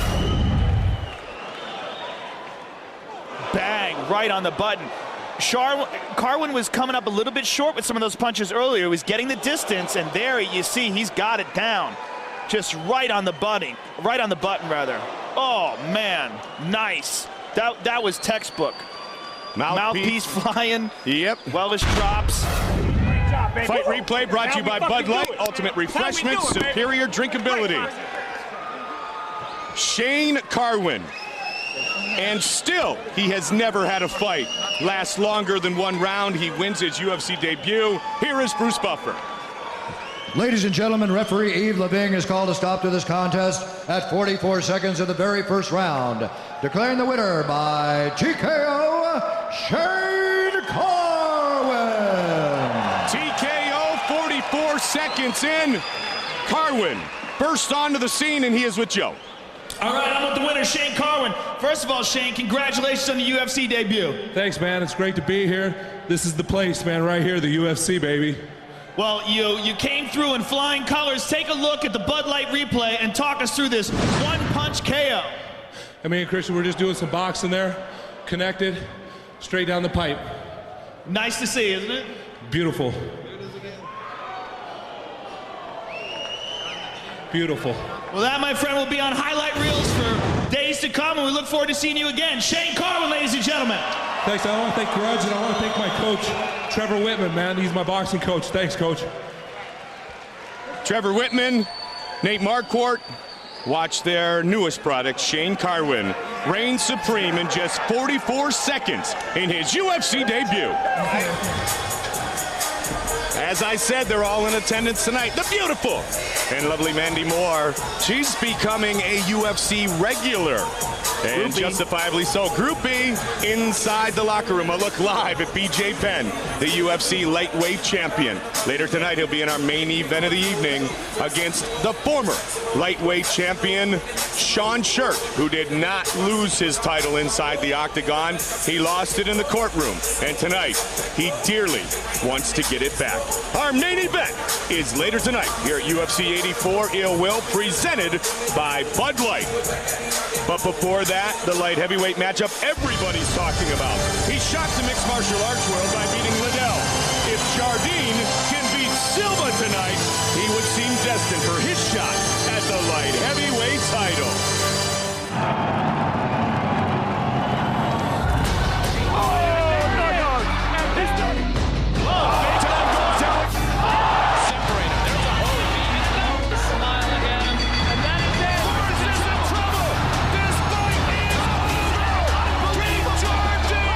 I'm going to fight a legend of the sport, and I'm going to try to make myself a legend of the sport by beating him. He's fighting stand-up, I fight in stand-up too. I go to beat him. I'm fighting a guy that has his back against the wall. He can't afford another loss. That's a scary thing. Vandalay, just a few years ago, was one of the best all time, and I'm not worried about the title and all that stuff because it's something I can't control. All I can control is beating Vandalay. To me, it's a very, very important match because you lost, you need to come back, you need to win. This is my job.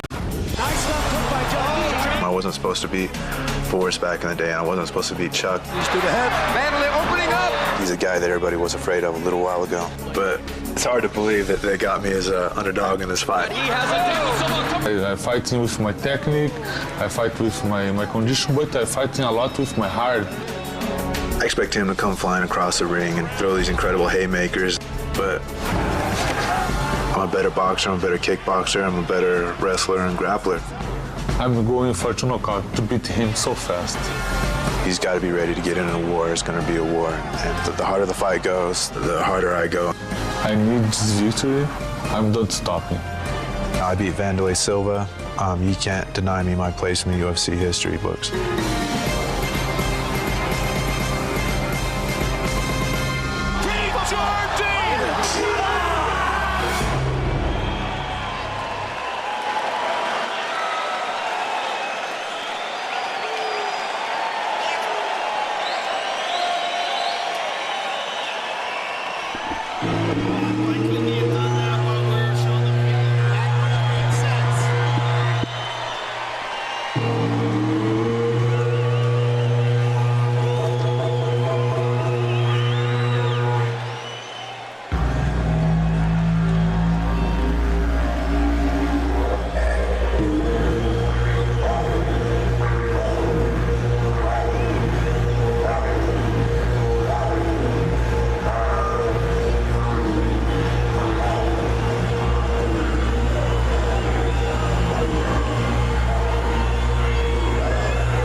Jardine has a knockout victory over Forrest Griffin. He has a decision victory over Chuck Liddell. He has very heavy hands and very heavy kicks. He's a very good wrestler, good takedown defense, very well-rounded in all areas of the game, and he's got a lot of experience in the octagon. He comes into this fight being trained, as always, by Jackson's Submission Academy. Greg Jackson's Mixed Martial Arts Academy in New Mexico has put together so many good fighters, done such a great job in training fighters and making good tactical game plans for the fights, and I'm very interested to see what their tactical game plan is for this fight with Matt Vanderlei Silva tonight. Keith Jardine, Joe, steps into the Harley-Davidson prep point. Final preparations being made by Mario Yamasaki, our referee, the Dean of Mean, Keith Jardine. And he has also benefited from spending some time in Montreal, Quebec, Canada with the likes of George Rush St. Pierre and Patrick Cote, because once GSP started heading down to Albuquerque, he invited all the guys from Greg Jackson's camp up, and that should only benefit the chances tonight of Jardine doing something that maybe nobody in the world has ever done. Beat Chuck Liddell and Vanderlei Silva within the same year or so. Yeah, that is a phenomenal grouping they put together there with the guys from Montreal and the guys from New Mexico, and Keith Jardine looks in excellent shape for this fight. I think he has a significant size advantage over Vanderlei Silva as well. Vanderlei has hinted at possibly fighting at 185 pounds in the future. He walks around at 210. Keith Jardine, on the other hand, came down from heavyweight to fight in the light heavyweight division. I think he's a bigger man.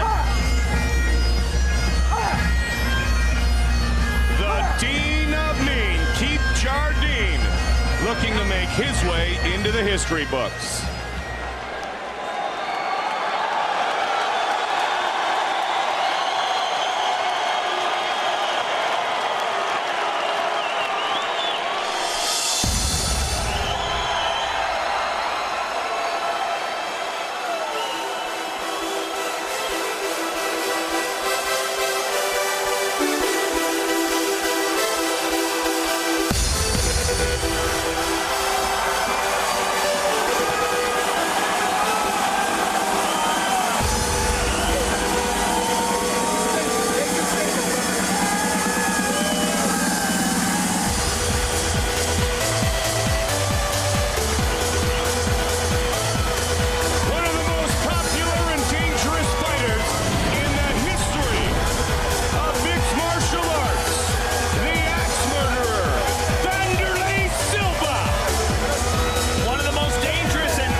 And he's fought all over the world.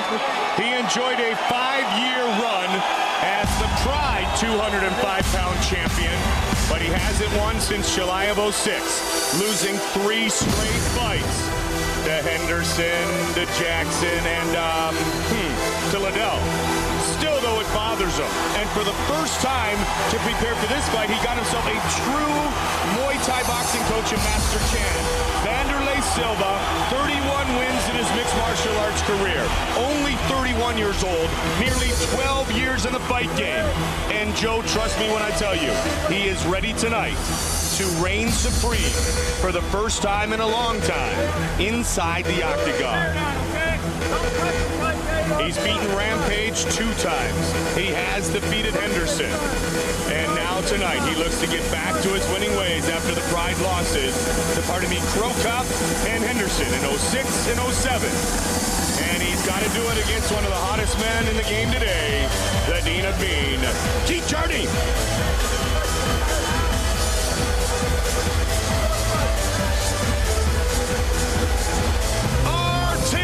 tape for this light heavyweight fight.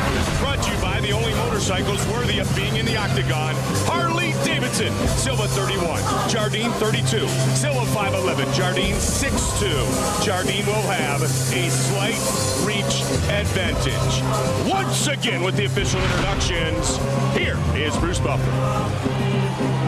Ladies and gentlemen, this UFC contest is sponsored by Bud Light. Ultimate refreshment, superior drinkability. And Tap Out, American, arrogant, and in your face. Watch Tap Out in their second crazy season starting this July. And Metro PCS, talk all you want, anytime, and never sign a contract. Metro PCS, the leader in unlimited. And now, this fight is 3 rounds in the UFC Light Heavyweight Division. Introducing first, fighting out of the blue corner. This man is a mixed martial artist holding a professional record of 13 wins with 4 losses and 1 draw. He stands 6 feet 2 inches tall, weighing in at 205 pounds. Fighting out of Albuquerque, New Mexico, he is the Dean of Mean, Keith Jardine.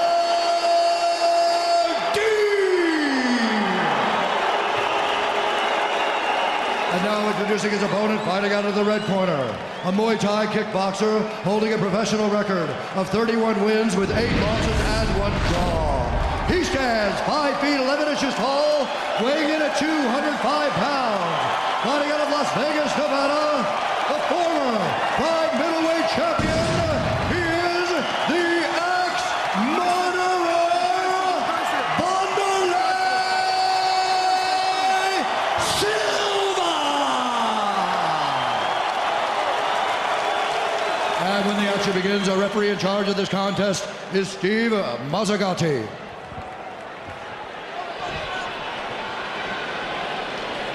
All right, gentlemen, now this is it. We will have a clean, fair fight. You need to obey my commands, protect yourself at all times. Now let's hook them up. Wow, that's a serious stare down right there. That's what I'm talking about. Keith Jardine looks very intense. And always intense is that man, Absolutely. Wanderlei Silva. All right, bring it on, come on. Here we go.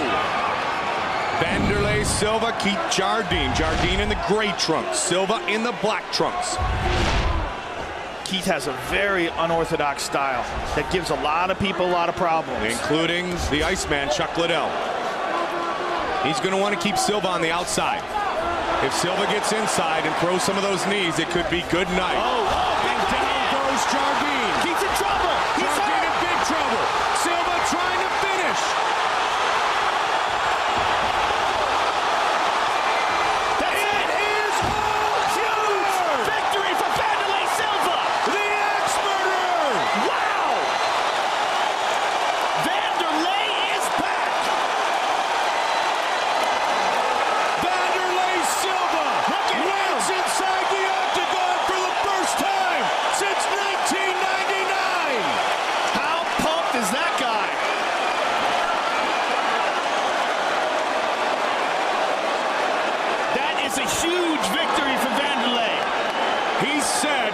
He wanted a quick knockout, and he got it. Keith Jardine is still down and flat on his back right now. Wanderlei Silva wanted to walk over a couple of times to check on Jardine. He is such pure class. Take a look at our Bud Light fight replay. Keith throws a kick, Wanderlei counters with a right hand, drops him, left hand, right hand. Keith's in big trouble here, and Wanderlei swarms on him. He's got probably the best killer instinct and finishing of any fighter in MMA. If he's got you hurt, he swarms on you. And here he's swarming all over Keith. Keith is trying to get back to his feet. He's trying to retain guard, and Wanderlei's got him mounted. Keith's dazed. He's in big trouble here. One punch after another. Mercifully saved. The fight replay brought to you by Bud Light, ultimate refreshment, superior drinkability. The axe murderer, Wanderlei Silva.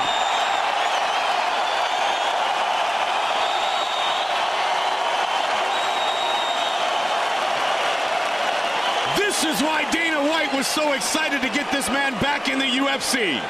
Here's Bruce Buffer.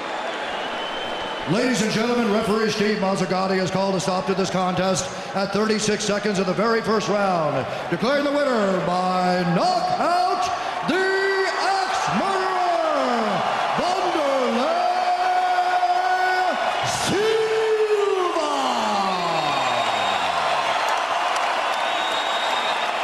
That is why he is a legend in this game. Wanderlei with Joe. I am here with a very happy Wanderlei Silva. Wanderlei, this is a huge victory for you. How good does it feel to get back on the winning track? It's incredible because I'm very emotional now. Thanks for everybody for coming here tonight. Thanks. This is the best public in the world. For me, it's a great emotion now, the great moment to me. It's a very good stay here with everybody. Thanks, my friends, for coming tonight.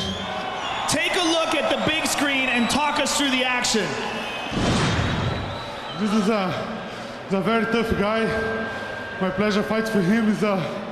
I talk is the first minute, second minute is a very danger because this glove is very small. But this guy is a great fighter. Thanks for coming for to fight to me. And it's good Silva come back. It's a good give this victory for my fans. I come for to lose. I come back to win. I'm very, very happy. Thanks for opportunity. Thanks for Tito's brothers, Mr. Dana White, for to give the great event for me and for the fans. Is now the MMA is staying high level. This guy is incredible. He's the best boss. And for me, an honor fighting for my boss and my fans, the best public in the world. Thanks for coming. Congratulations on a great victory over a great opponent. We look forward to seeing you again. Wanderlei Silva, ladies and gentlemen. What a class act. How do you not love Wanderlei Silva? He gets ferocious when it's time to go. He is a gentleman, and there you see Keith Jardine walking out in his own power. Gets a hug from Wanderlei Silva. The Dean Amin will be back. You're guaranteed. And speaking of back, the Iceman returns to his winning ways. Earlier tonight, middleweight matchup. Of a fine career, Ivan Salaverry looks to exit the mixed martial arts world by beating down UFC newcomer Rousimar Paul Harris. Here's Bruce Buffer. Ladies and gentlemen, this is 3 rounds of fighting in the UFC middleweight division.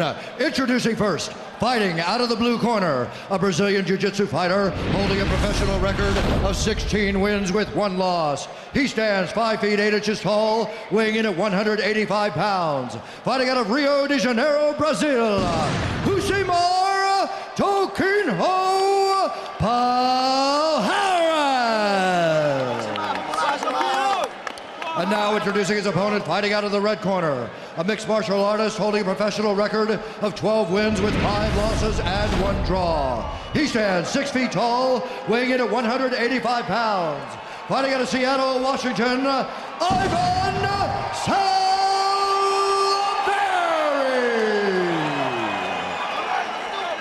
And when the action begins, our referee in charge of the octagon is Mario Yamasaki.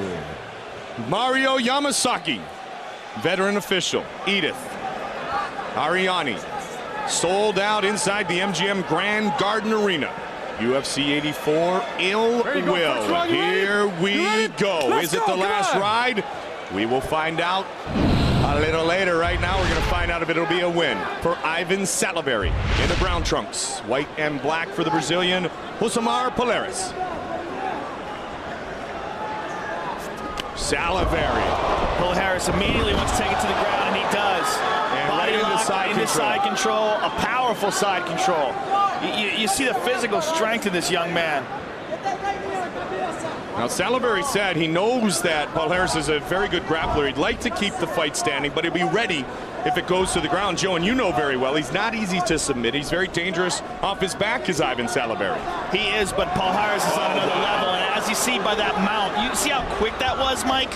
I mean, that's some really top-level Brazilian Jiu-Jitsu right there. That was a very quick mount. And this is death here. Yeah. He's got I love this position. It's like almost like the guard from the mount, and he turns it into back control. This is bad for Ivan Salivary. This is very bad for Salivary. Been out for nearly a year. This one may not last very long. He's got to keep battling here. This is a constant battle for hand control. Controlling the wrist, moving around. And Palhares is not going to let go of this position. He's even got the legs crossed, which is a no-no. Does he have it locked in now? Not yet, not yet. Salivary's still tucking his chin under. Salivary's tough to submit, but it's, you know what it is? It's like you keep struggling. It's like quicksand. You get deeper and deeper. He's getting tired the more he's trying to control those hands, and Palhares is looking for new openings. It's tough with the gloves on. That's what saves a lot of guys. You know, when you're used to doing Brazilian Jiu-Jitsu with no gloves, and then you go to the gloves allow a guy to grip your wrist better, and it also makes it much more difficult to slide your hand underneath the chin. Little breather for the Brazilian. Let's see when he tries to submit again. Don't grab the gloves, is what Mario Yamasaki's saying. See, now when I said about crossing the legs being a no-no, Ivan Salivary has wrapped, he let it go. See, Palhares crosses his legs from that position, which is a no-no in Brazilian Jiu-Jitsu because the guy can wrap his legs around your foot and submit you with a foot lock. Palhares is taking the chance because it offers a better control because you're squeezing your legs around the guy. Salivary doing a good job defensively so far, Joe. Salivary makes an explosion to move. He's going to try to twist around. Nice. Great transition. Palhares finishes with the armbar. That's some top-level Brazilian Jiu-Jitsu. And let me tell you something. This is the type of guy that we need in this division. The type of guy that can submit, the type of guy that can take a guy like our champion, Anderson Silva, down and submit him. Top-level black belt Brazilian Jiu-Jitsu.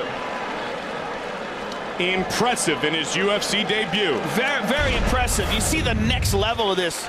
Let's take a look at the Bud Light fight replay, Mike. Look at that mount, man. I mean, that's worth seeing again. The speed and just the intricate movements of that mount. That's from thousands of hours of practice. And here he's got the back and he switches it immediately to an armbar. Just so smooth. And he had it immediately. Immediately. I mean, that's just real top-level jiu-jitsu, Mike. I mean, as a guy who loves jiu-jitsu, I mean, look at that, man. Look at that transition. To go from the back, flowing with that leg across the face and instantly into the armbar. I mean, that is just a sight to see. Fight replay brought to you by Bud Light, ultimate refreshment, superior drinkability. Here is Bruce Buffer with the official decision. Ladies and gentlemen, referee Mario Yamasaki has called a stop to this contest at 2 minutes, 36 seconds of the very first round, declaring the winner by tap out due to an armbar, Husimar Tokinho Palhares. Very, very impressive debut for Husimar Palhares, and that's a mouthful right there. Let's take a look at this beautiful transition here. I mean, this just shows his versatility, Mike. He goes from having back control, he secures an arm, and watch how quick this transition is. He's got the arm and just flows over. Bang, push, straighten out, locked it in. I mean, just beautiful technique in Brazilian Jiu-Jitsu. One more look at this, Mike. Here's this transition, traps the arm, and this flows from the back to the armbar and just picture-perfect jiu-jitsu. If indeed we have a new gun inside the octagon and it's Husimar Palhares, he could be dangerous for Silva, and we bid farewell to Salivary. If indeed this fight does go the distance, many believe it'll be BJ Penn. If indeed BJ Penn wins, 56% of you would be right. 40,000 have voted online all night long. Our text voting brought to you by Tap Out, American Arrogant, and In Your Face. And speaking of In Your Face, how about in a couple of days in the WEC? When it is our main event of the evening for the UFC Lightweight title. As the champion, BJ Penn takes on the former champion, Sean Sherk. And speaking of title fights, the WEC Featherweight title is up for grabs on June 1st. And for more on that, here's Joe. All right, I am here with Uriah Faber, the WEC 145-pound champion. Now, Uriah, I understand that you trained with BJ Penn for this fight. Tell us your thoughts about the training camp and tell us your thoughts about the fight tonight. You know, BJ is taking this this game seriously now, so it was great to go out there to Hawaii. It was beautiful out there, and I got to give it to BJ on this one, man. He's got it mentally. His dad's like a damn motivational speaker, and I think he's been feeding him that stuff since he was a little kid, and I think he's going to go out there and do it tonight. Now, speaking of fights, you have upcoming June 1st, the biggest fight in the history of the 145-pound division. It's you against Jens Pulver. Tell us what's up with that fight. Man, that's going to be incredible, man. It's in Sacramento, my hometown. It's going to be in a huge arena, and I'm fighting a legend in the sport, and you know, he's a tough dude, and we're going to go out and find out who's the man. And I am here with the opponent right here, Jens Little Evil Pulver, the very first UFC lightweight champion, a veteran of the sport, finally down to 145 pounds, the perfect weight for you. You were undefeated at 145. How do you feel coming into this fight, the challenge for Uriah's title? You know, I'm pretty excited. I've never been in that position where I get to try and take somebody else's belt. You know, I've always been stuck defending it, or even, you know, trying to come in between when I was the champ to now, people trying to make their name off of me. Now I get to go in, I get to go into his hometown, and I get to try and take his title. And I'm pretty excited at having this opportunity. I mean, I'm ready to go. I'm excited for 145, and I'm really happy for the WEC for this. Now, having spent the majority of your career fighting much larger guys and then finally fighting at your natural weight, now that the WEC is around and you have a venue for this, did you think that it gives you an advantage having fought bigger guys in the past? You know, I mean, it gives me a comfort, that's for sure. I felt comfortable, you know, at 45. I've knocked out every opponent I fought except one, and I submitted him in 30 seconds. But it's just the guys at 55 were starting to get really big. Right now I'm 153. I still got a week to go, and when I'm in great shape, you know, I'm down lower. So now when I push, when I pull, people move. And at 155 I was kind of, you know, struggling. It was a conditioning problem more than anything, trying to just spend all that energy moving people around. I'm just a lot more comfortable down here, and it really shows. And I tell you, as a fan, I cannot wait for this matchup. June 1st, Uriah Faber versus Jens Pulver. Don't miss it.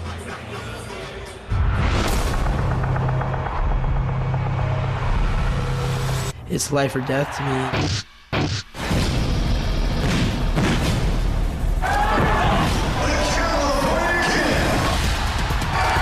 I'm prepared to do anything to win this fight. I'm the #1 fighter in the world in my weight class, and I'm standing out here ready to prove it. Fight like a legend, not like a guy who just started.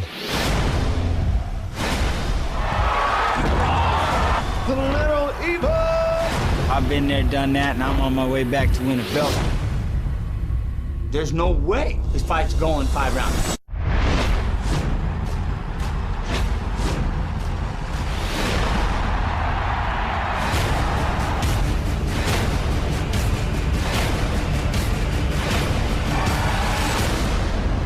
Don't blink.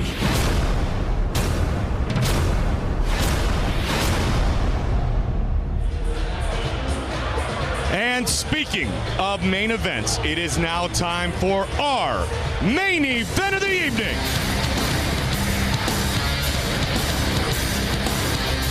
UFC 84 Ill Will, presented by Bud Light, and we present for you the lightweight title fight everyone has been talking about. Baby J, BJ Penn, taking on the former lightweight champion, Sean Sherk. Mike Goldberg, Joe Rogan, been a great night so far. Great to be back in Las Vegas. Great to finally get an end to the talking and begin the fighting. Absolutely, and man, what a fight this is. A perfect matchup. You couldn't ask stylistically for a better matchup. You have BJ Penn, phenomenal jiu-jitsu player, great stand-up. And then you have Sean Sherk, intense cardio, relentless competitor, great wrestling, good ground and pound, great passing. Together, this is just, it's the best matchup ever in the lightweight division, in my opinion. Well, Joe, BJ Penn has changed everything about his life outside of the octagon, and we've seen the benefits of it. And for the first time ever, Sean Sherk says he's fighting somebody he hates. He is very angry, very determined, and he still thinks he truly is the lightweight champion. Well, he did not lose that title in the octagon. He lost it in court. And, you know, BJ Penn is walking around right now with his belt. Sean Sherk is an incredibly tough guy, and in my opinion has the most frantic pace in all of mixed martial arts. He's got a pace that's very difficult to deal with. Hermes Franco wilted under it. Most fighters wilt under it. And at 155 pounds, he's very tough to stop. He is a juggernaut, and this is an awesome matchup. We've had over 40,000 of our fans all around the world, and thank you. Let their voice be heard. 55% think BJ Penn. 45% think Sean Sherk. All night long, our text voting has been brought to you by our good friends at Tap Out. It is the lightweight fight, the biggest lightweight fight in UFC history. And now, the talking concludes, and in just a matter of moments, the fighting begins, and only one man will leave the best at 155.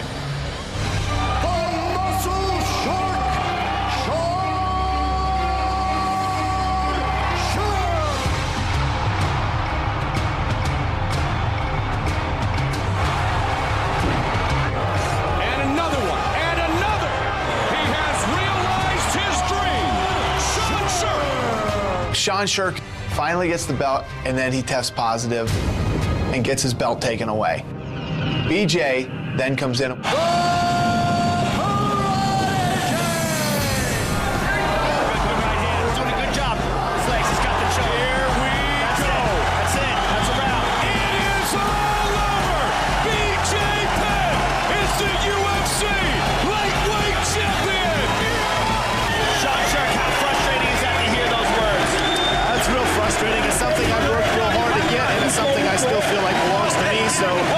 Looks like it'll be me and BJ next. Sean Sherk, you're dead? Yeah, I'm pissed. BJ talks a lot of There's a lot more on the line with all the false accusations, getting my belt taken away for something I didn't do, and the guy that has it is talking tons of about me. Get ready, Sherk! I've never really fought anybody that I hated before. And this fight with BJ, I mean, it's personal. I'm the champ, and I'm out here to beat all these guys, you know, and kick everybody's ass. This guy's gonna have to kill me. I'm gonna keep coming at him. Hope he's ready for some pressure, because I'm gonna bring a lot of it. Once you get scared, it's easy to get scared again. I've worked for everything I have. Nothing's ever been handed to me in my entire life. That's why I won't quit. Strongest muscle in your body's right here, your heart, you know, and this controls everything. And that's where he's weak. If you push him, he'll quit. And I know I'm gonna make him quit. I'm gonna come at him hard. I've been in way too many fights to sit there and say, I'm gonna end this thing in the first round, it's gonna be done in the first round. But that's what I wanna do, I wanna beat him in the first round. It's not winning the belt for the first time. Winning the belt again, getting it back, for me, is redemption.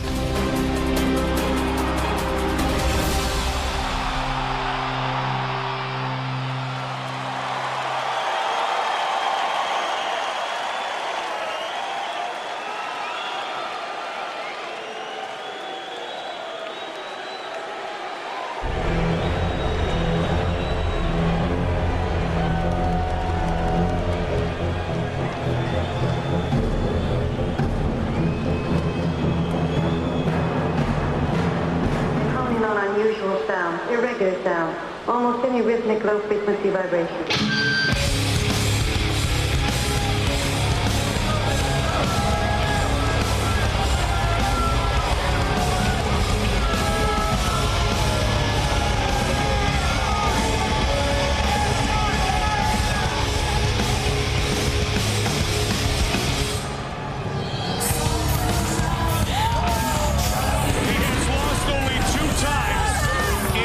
Martial arts career. Sean Sherk has only been defeated by Matt Hughes and George St. Pierre. He is one of the best fighters in the history of the game. 36-2-1. He claims he never did anything wrong. Somehow still, he lost his title. As he steps into the Harley-Davidson prep point, he knows one thing and one thing only. Tonight, the 10 or 11 months of absolute hell can be solved in 25 minutes or less. Yeah, I mean, Mike, coming into this fight, it's got to be very frustrating for him. He's coming in first. He's not the champion here, even though he has not lost at 155 pounds ever. He was stripped of his title for testing positive for nandrolone. He says he never took it, took lie detector tests, passed them. Who knows? He's the only one that knows what happened. But what we know right now is this man at 155 pounds is a handful for anyone in the world. His only two losses were at 170, where he was physically overwhelmed by George St. Pierre and dominated by Matt Hughes in a fight that was fairly close. I mean, he won two rounds of the fight. At 155, though, he's a different animal. This is the perfect weight class for him. Losing those 15 pounds, dropping down to 55. His conditioning is second to none. The guy has the most unbelievable workout routine. I mean, I got tired watching that UFC All Access special on him. He's got an incredible workload that he puts himself through, and he believes that he puts himself through something that other people won't go through. So he will have that extra gas in the tank, and he believes that extra gas, that extra pace is what's going to break BJ Penn and win him his title back. He's angered that his reputation has been scarred. But you want to talk about feeling helpless? UFC 80, Newcastle in the UK. All of a sudden, BJ Penn gets the belt. He's sitting next to us at the broadcast table. Can't do a thing about it. The difference tonight, he can do something about it. Yeah, he was very frustrated by that, and even more frustrated by BJ's trash talk after the fight. He's always been a respectful fighter, and he feels that BJ is disrespectful, and, you know, maybe BJ's trying to play mind games, and maybe those mind games are working. He said he's never fought anybody that he hated before, and he hates BJ Penn, and he's fighting him tonight. And he's about to fight him in just a couple of minutes. Sean Sherk, the former UFC Lightweight Champion.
Fighting out of Hilo, Hawaii, Baby BJ Penn. And the Prodigy is a very suitable nickname, Mike. We're talking about a guy who won the Brazilian Jiu-Jitsu World Championships after only training for 3 years. Just getting a black belt in 3 years is ridiculous, but winning the World Championships as a black belt shows you what kind of natural talent this guy possesses. He is a natural fighter. He knows every technique in the Brazilian Jiu-Jitsu book. He has excellent striking, very good kickboxing, very good boxing. His takedown defense is incredible. The second fight with Matt Hughes, he displayed some of the greatest takedown defense I've ever seen in all my years of watching the sport. A very unusual guy with incredible flexibility and dexterity in his legs. His legs are literally like another set of arms. He can take his foot and put it behind his head without even using his hands. It's just that dexterity and that flexibility makes him even more dangerous in the octagon. On top of that, he loves this, he lives for this, and he has a goal to go down in history as the greatest fighter in the history of the sport. Dana White says on this fight, it's so rare that we get two of the greatest fighters ever in a weight division in their prime, and you get to watch them square off and see who the best fighter in the world is. This is the kind of stuff that literally in the fight game is historical. Sean Sherk, BJ Penn. Our tale of the tape for this, the main event of the evening, is brought to you by the only motorcycles worthy of being in the octagon. The Hawaiian BJ Penn, 29 years old, 5 years younger than the Minnesota kid, Sean Sherk. BJ Penn is 3 inches taller. He will also have a 3-inch reach advantage. It's the most talked about lightweight fight in the history of the UFC. And with the official introductions, here's Bruce Buffer. Ladies and gentlemen, this is the main event of the evening. Presented to you by Bud Light. Tonight, 2 UFC lightweight warriors have now entered the octagon to go to war against each other and definitively prove to the world who truly is the undisputed UFC champion. This championship bout is sanctioned by the Nevada State Athletic Commission with Chairman John Bailey and commissioners in attendance Skip Avancino Jr., Bill Brady, TJ Day, and Pat Lundvall, and Executive Director Keith Pizar. Our 3 judges scoring this contest at Octagon side are Glenn Trowbridge, Douglas Crosby, and Jeff Mullen. And our lead physician is Dr. William Berliner. When the action begins, the referee in charge of the Octagon is Mario Yamasaki. This championship bout is sponsored by Bud Light, Ultimate Refreshment, Superior Drinkability, and Edge Shave Gel. Get your edge. And the only motorcycles worthy of being in the octagon, Harley Davidson. And now, the moment of truth you've all been waiting for has now finally arrived. Live from the sold-out MGM Grand Garden Arena in Las Vegas. It's time! 5 rounds for the UFC Lightweight Championship of the World. Introducing first, fighting out of the blue corner. This man is a submission wrestler holding a professional record of 36 wins with 2 losses and 1 draw. He stands 5 feet 6 inches tall, weighing in at 155 pounds. Fighting out of Oak Grove, Minnesota, ladies and gentlemen, he is the former UFC Lightweight Champion, the Muscle Shark, Sean Sherk. And now, introducing his opponent, fighting out of the red corner, a Brazilian Jiu-Jitsu fighter holding a professional record of 13 wins with 4 losses and 1 draw. He stands 5 feet 9 inches tall, weighing in at 155 pounds. Fighting out of Wainuku, Hilo, Hawaii. Ladies and gentlemen, he is the former UFC welterweight champion and the current reigning, defending UFC lightweight champion of the world, the Prodigy, BJ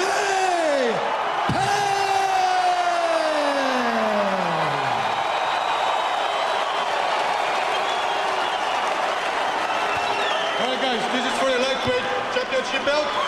You guys have to follow my orders at all times. Defend yourselves at all times, okay? Touch gloves. Good luck. The Prodigy, BJ Penn, the Muscle Shark, Sean Sherk. The lightweight title is on the line. Sold out MGM Grand Garden Arena. Mario Yamasaki, our referee. There you go, first round, you ready? Are you ready? Let's go, come on! And here we go! Sherk grabs a leg early. Sherk got a leg. BJ has incredible takedown defense. There we see it. Good leg kick by Sherk. Both are so powerful, so explosive, so talented. Sherk's got to close the distance on BJ to strike effectively.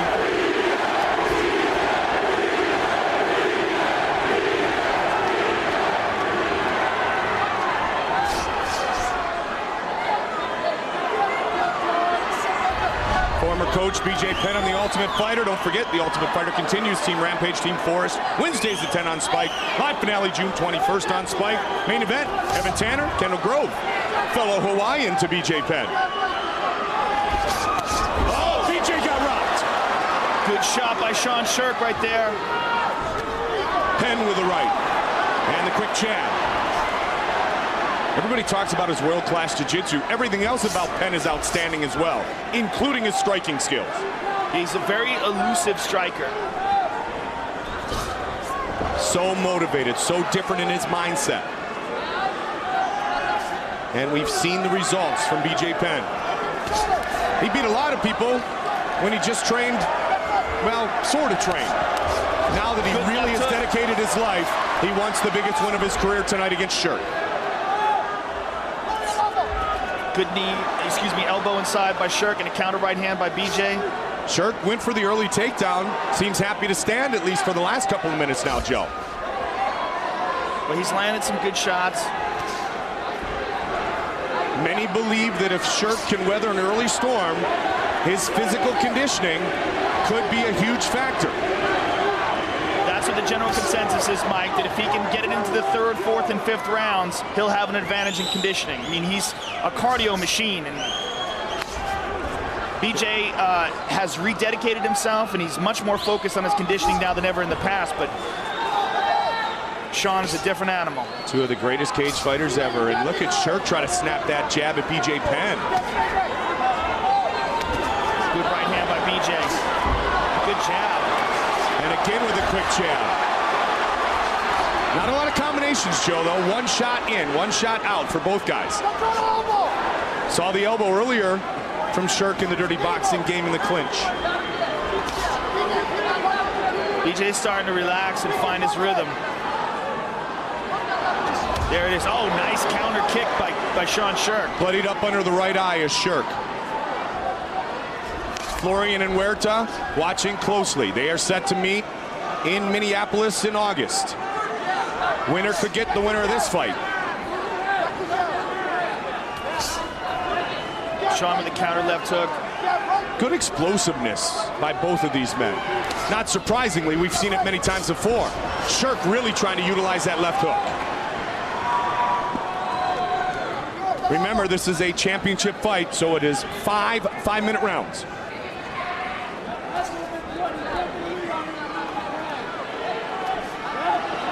Joe had mentioned earlier, Sherk going the distance, even though he lost to Matt Hughes. That opened a lot of eyes.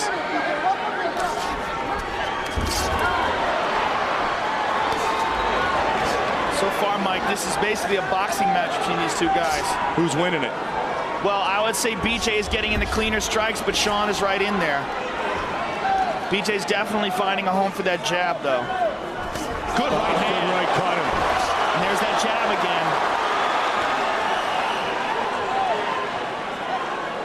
Sherk standing in. Under a minute remains in round 1. BJ has very good upper body movement when he strikes. He's very elusive at moving in and out like a snake. Good knee. Sherk got caught by that quick jab again. BJ's jab is lightning fast tonight.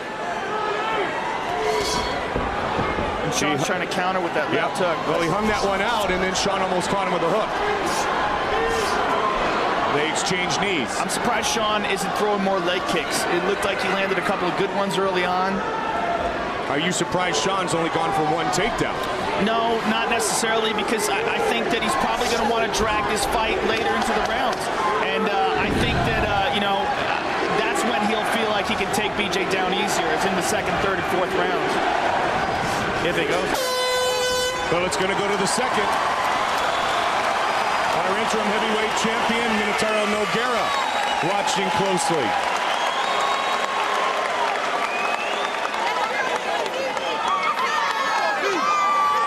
Once you keep the head movement, corner of okay? Sherk. Do your combinations off your head movement. That's when you're scoring them, all right? No more 1-2s, but try to think about your head movement and combinations, all right? Head movements and combinations, that's where you're gonna get it. Every time you rush him with the combo, you hit him, Sean. All right, so trust your hands. Let them go a little bit. Off that jab. So when you jab, you counters, boom, then you bang back. Top, all right? You're controlling it. A little bit more circling, too. You're circling and keep playing with that left hand. It's going to open up the whole game for you. All right, play with that jab and circle. It's going to open up everything you do. All right, now let's go, guys.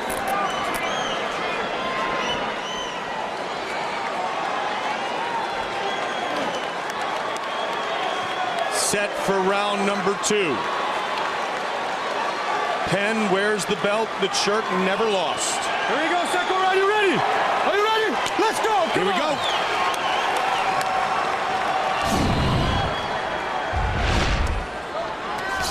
Will Sherk remain standing with BJ Penn?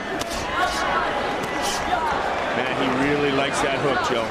There's that leg kick you talked about.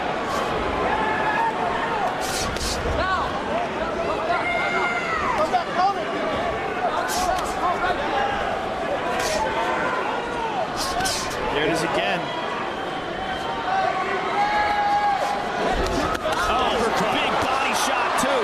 Good combination by BJ Penn. Answered with a leg kick. Sherk not really concerned about BJ taking him down, at least it would seem. Superman punch, switched it up a little bit. BJ avoids. BJ keeps the left shoulder. Oh, good exchange. Quick hands by Sean Sherk. Shook the right hand out.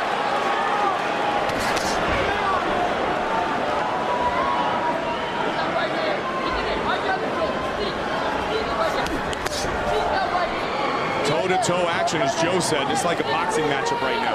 And folks at home, you can watch the unaired preliminary bouts shortly after tonight's event at UFC.com. Also, the post-fight interviews. UFC 84. Ill will. Lots of ill will between these men.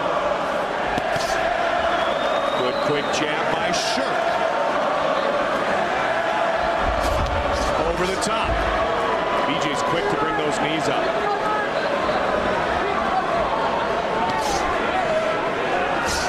Sherk seems to be almost quicker here in round 2.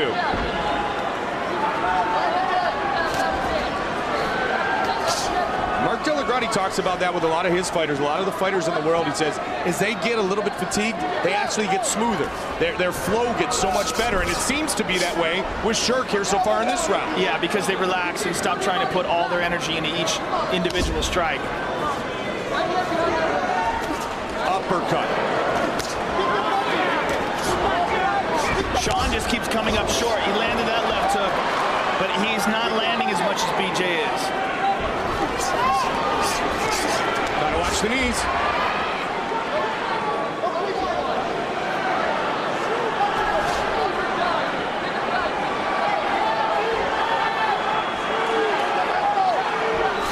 Toe-to-toe, midway through the second round.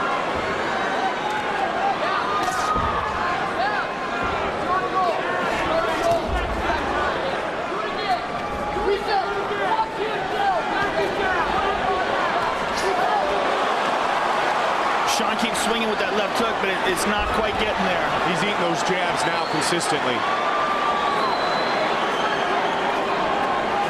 BJ doing a good job of snapping the jab and stepping back out.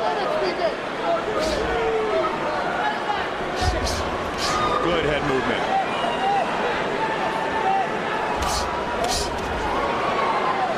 Sherk standing right in the pocket still.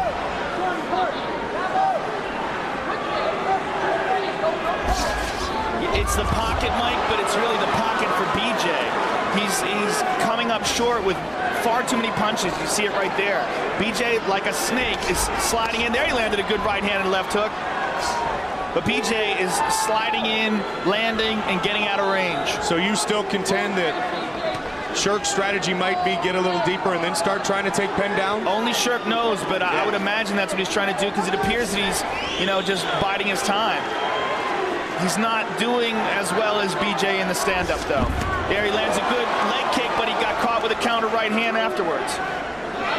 BJ's cardio may not be as much of a question mark as it has been in the past, though, with his new conditioning program. Well, Sean's got to be careful that he doesn't get busted up to the point where the doctor wants to stop the fight. He's bleeding pretty badly already. He's bleeding now off of his left cheek, his right cheek, and eyelid are cut. He's bloodied up under both eyes, Joe. BJ looks perfect. There's a good left hook by Sean. Oh, BJ throws a kick. You know, the key is leading with the jab and getting the jab lightning fast in and out. And it sets other things up. There's Sean one Sherk leg. trying for the takedown. BJ shrugs it off. And BJ's jab has been extremely effective in the first 10 minutes of this fight. Sean is swinging wild with those punches, but they're just not connecting as much as BJ's are. Headed to round 3. They say the jab is one of the most underused weapons in the sport today. Yeah, and the story of that round was BJ's strikes. There's a sweet right hand, and here's a jab over and over again, and just out of range after he lands it, where Sean can't counter. When you throw that hook, step in with the right. All right? And the story of this fight is etched in Sean Sherk's face. Throwing the hook's not going to, after you throw the hook, you got to step in with that right. All right? At least it looks like both cuts are under the eyes. It looked like earlier that he might have had one above the eye, but that seems to be the blood from the cheek made its way up. That way, at least the blood is not dripping into his eyes. His eyes aren't swollen, so it's not impeding his vision. Open up your hands. All right? You can't stop both. Good puller guy, all right? Keep your hands up, okay? Hands up. Sean Sherk, family man, BJ Penn. You got this all day long. The prodigy. He said when he lost to Matt Hughes back in September of '06, he was still partying, and on his 28th birthday, he woke up and he said, man, what am I doing here? I have a chance to be a true legend. And tonight's fight is something that legends are made of. Let's go, come on! Third round. Will this be the round that Sherk starts to utilize his wrestling skills? Will he look for the takedown? Or will he continue to exchange with the prodigy?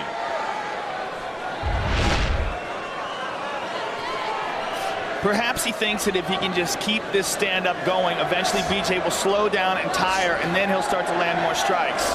Or perhaps he's just really confident in his strike, and he thinks it's just a matter of time. Well, undoubtedly, if he catches him, he can knock him out. He's got that kind of explosiveness, but he hasn't come close to catching him so far. Well, Sean has never been known as an explosive striker, though, Mike. He's never knocked anybody out standing with a punch. Caught him there.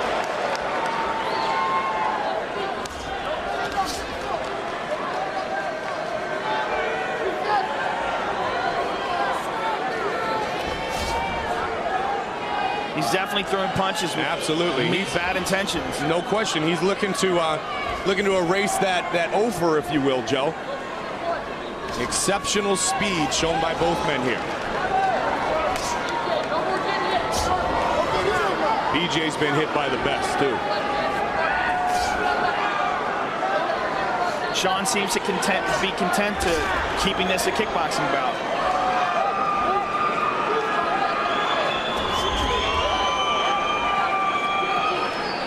It's our main event. Lightweight title on the line. Sold out MGM Grand Garden Arena. Mike Goldberg, Joe Rogan. Wow, it's BJ who takes Sean down. Caught him.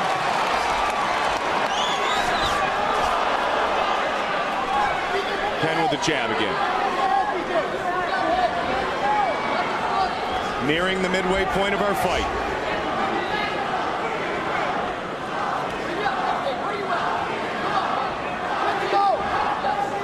The most decorated jiu-jitsu athlete in America, world-class wrestler, have stood and gone toe-to-toe for nearly 3 rounds.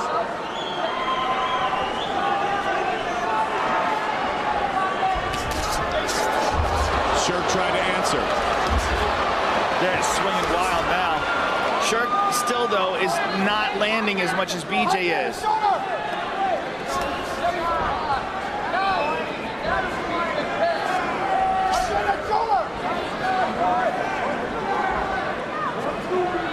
At what point does this strategy become puzzling to you, the strategy of Sherk?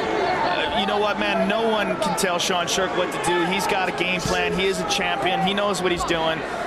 You know, perhaps he's got a game plan of just taking it into the 4th round and then going crazy. I don't know. You know, but it doesn't seem that he's winning this. Standing in front of BJ and letting BJ land over and over like this doesn't seem to be the best strategy.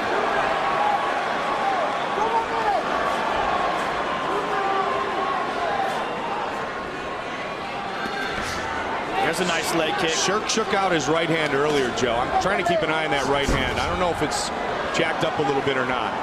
Let's see if Sherk throws with the right here again. He flinched when he got hit in the right hand before. There he throws it, but not all the way.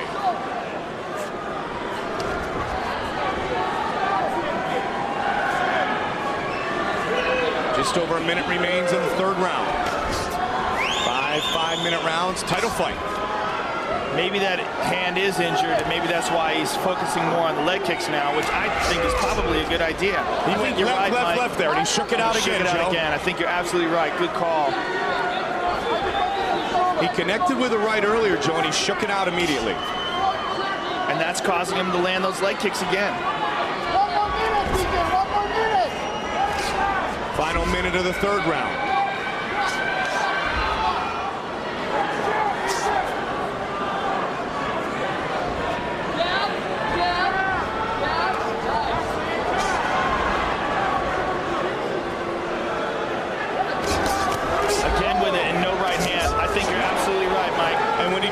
See how he pulls it back real quickly, Joe?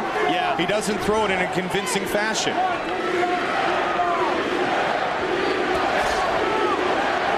hand is open, which sometimes you do defensively, but it's way open. He's not making a fist with it. Muay Thai fighters will keep the hands open from time to time in the defensive mode. But BJ, see, his hands are more closed when he steps forward.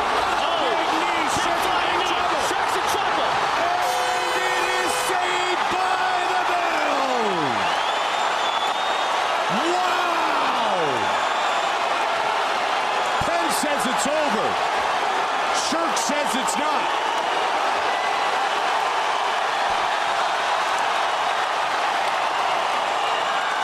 It is all over. BJ Penn remains the lightweight champion.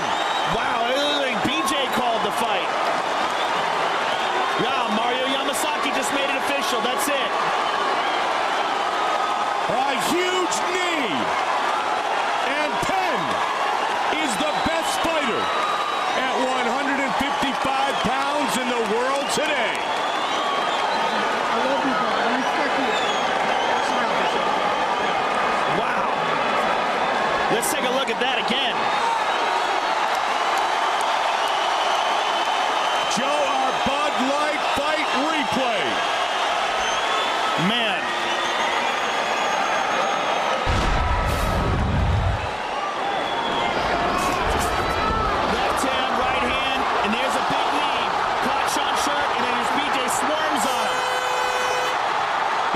Sounded there. Left hand, right uppercut, left hand. None of those connected flush, but the knee certainly did. And here it comes. Bang! Sean crumples, and BJ just starts dropping blows on him.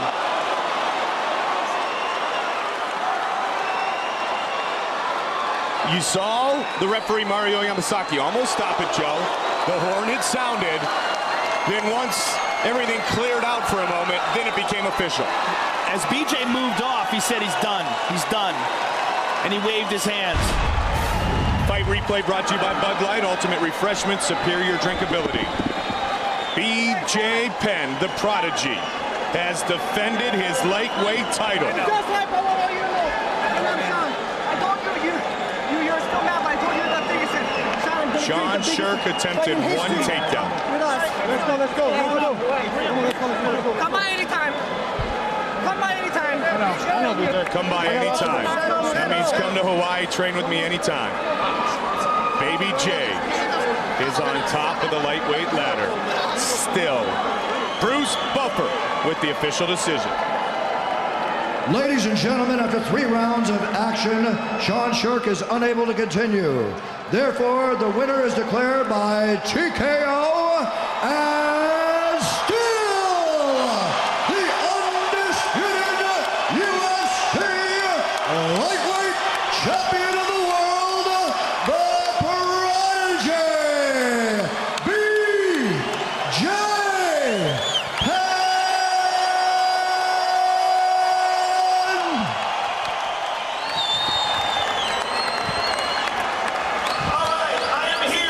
You want to talk? Hey, I want to, Sean, always respect. Always respect. Give Sean a hand, please. All right, I'm here with the now undisputed lightweight champion of the world. BJ, was that the most satisfying victory of your career? Very, very satisfying. Sean Sherk is a great competitor. Very satisfying. You know, I told Sean, he was mad at me. I said, Sean, I'm going to create the biggest fight in history. So, and I shake his hand after the fight, like I said. Absolutely did. Take a look at the big screen and talk us through the end of the fight. You connected with a couple punches and then a big knee. That same one I did to Uno, that punch. And I finished with the knee, punched him, and I was like, it's got to be finished. I know the time's done, but I don't want to keep doing that, you know? Now that you are the undisputed lightweight champion, do you desire to stay at lightweight? Because you've talked many times in the past about having a rematch with Georges St. Pierre. What are your thoughts right now? The fans of the sport. What fans? Do you want GSP? Do you want BJ Penn to fight GSP?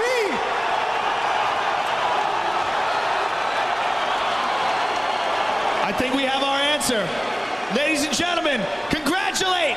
Hey, Ruka, cage fighter. Thank all my team, Adam, Perillo, Rudy, everybody who helped me get ready for this fight, everybody at home, and the fans who flew from Hawaii, the fans here today. The fans who flew from Hawaii, we know the price of gas right now. Thank you guys for coming. BJ Penn, ladies and gentlemen. Shadowboxing contest, bjpenn.com.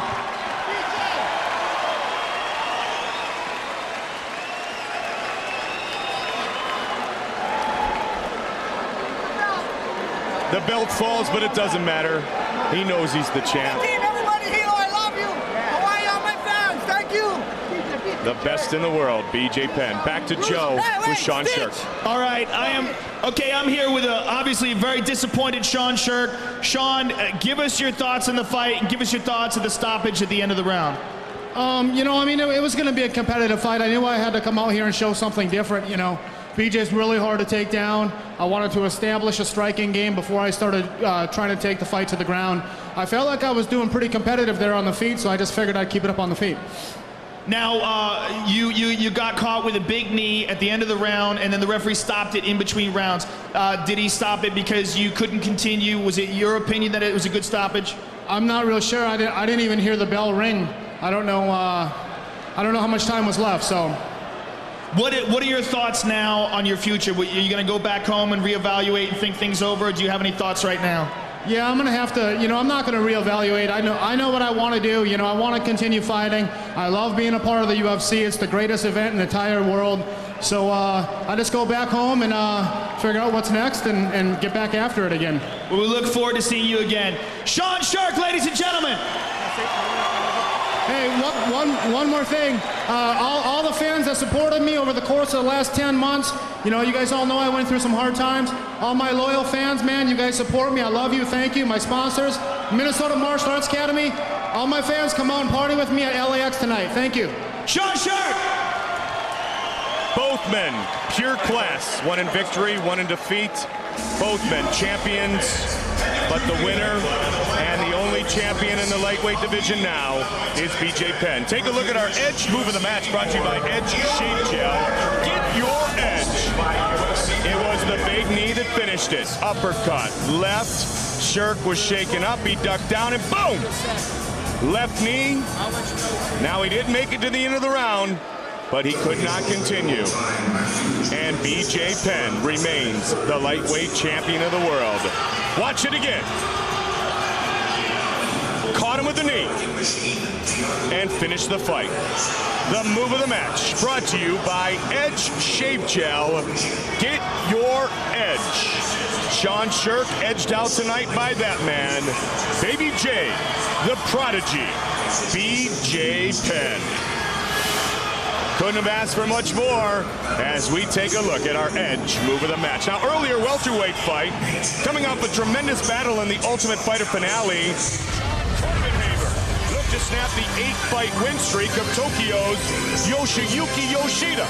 And once again with the official introductions, here's Bruce Buffer. Ladies and gentlemen, this is 3 rounds of fighting in the UFC welterweight division. Introducing first, fighting out of the blue corner, a mixed martial artist holding a professional record of 9 wins with 2 losses. He stands 5 feet 11 inches tall, weighing in at 170 pounds. Fighting out of Tokyo, Japan, Yoshiyuki Zeko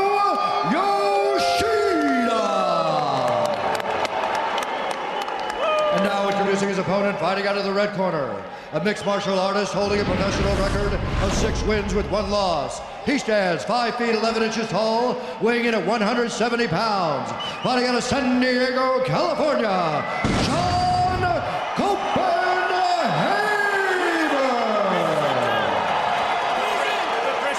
And when the action begins, our referee in charge of the octagon is Herb Dean. The veteran Herb Dean, our referee, the beautiful Ariani, Edith, all of us glad to be here at the MGM Grand Garden Arena. We are sold out here tonight. UFC 84, Ill Will, Copenhagen, Yoshida, and we are underway. They touch gloves, red trunks for Copenhagen. Southpaw stance for Yoshida in the black trunks. Copenhagen is one tough competitor. Tries to get inside early. Got to be careful here. There's that judo. Yeah, he clinched with Yoshida, which I was a little bit surprised at. And Yoshida immediately took advantage. Side control. Copenhagen scrambles to the top. Got to be careful. The guillotine. It looks like a gator roll. Can he finish it here? It's tight. It's tight and it's early. There's no sweat, and he's rolling. Copenhagen trying to get himself free. Tightening it up. Copenhagen could go to sleep here. Yoshida looking for an early submission finish. Yoshida using his leg to pull it tight. Copenhagen could be out here. Let go. That's it. He's out. It's all over. Yoshiyuki Yoshida. Wow. Great job done by Herb Dean. Yeah, Herb Dean is a competitor himself, which really helps. I mean, and he realized that even though it was tough to tell in that position, Copenhagen was unconscious. Yoshida used a beautiful judo throw, and we've seen that time and time again. You clinch with a guy with those kind of skills. Let's take a look at it again, Mike. Joe, our Bud Light fight replay. Let's take a look at it. Here it is. Boom. Copenhagen made the mistake of clinching, and as soon as he did, Yoshida tossed him to the ground, got side control, and here's the gator roll, or what you call the anaconda choke, and he just, as he closes in on him, and notice Yoshida's legs, and he wraps his legs around Copenhagen's legs, pulling him tight. See that? And it's just deep and tight in there, and no blood to the brain whatsoever, and Copenhagen is out. The fight replay brought to you by Bud Light, ultimate refreshment, superior drinkability. A disappointed John Copenhagen choked out in the early moments of this battle against Tokyo, Japan's Yoshiyuki Yoshida, who wins for the 10th time in his mixed martial arts career. Textbook judo and a tremendous submission finish. Bruce Buffer with the official decision. Ladies and gentlemen, referee Herb Dean has called a stop to this contest at 56 seconds of the very first round, declaring the winner by submission due to an anaconda choke, Yoshiyuki Zeko Yoshida. Well, Joe called it perfectly. The anaconda choke 56 seconds in, and a successful debut for Yoshida. Here is Joe. All right, I'm here with the winner, Yoshiyuki Yoshida, and his translator. First of all, congratulations on your victory. Were you surprised that he clinched with you? おめでとうございますということと、彼がまずクリンチに入ったことで驚きました。クリンチ？いや、そう来るなと思ってました。It was just the way I expected. Just the way you expected. Take a look at the replay and talk us through the finish of the fight.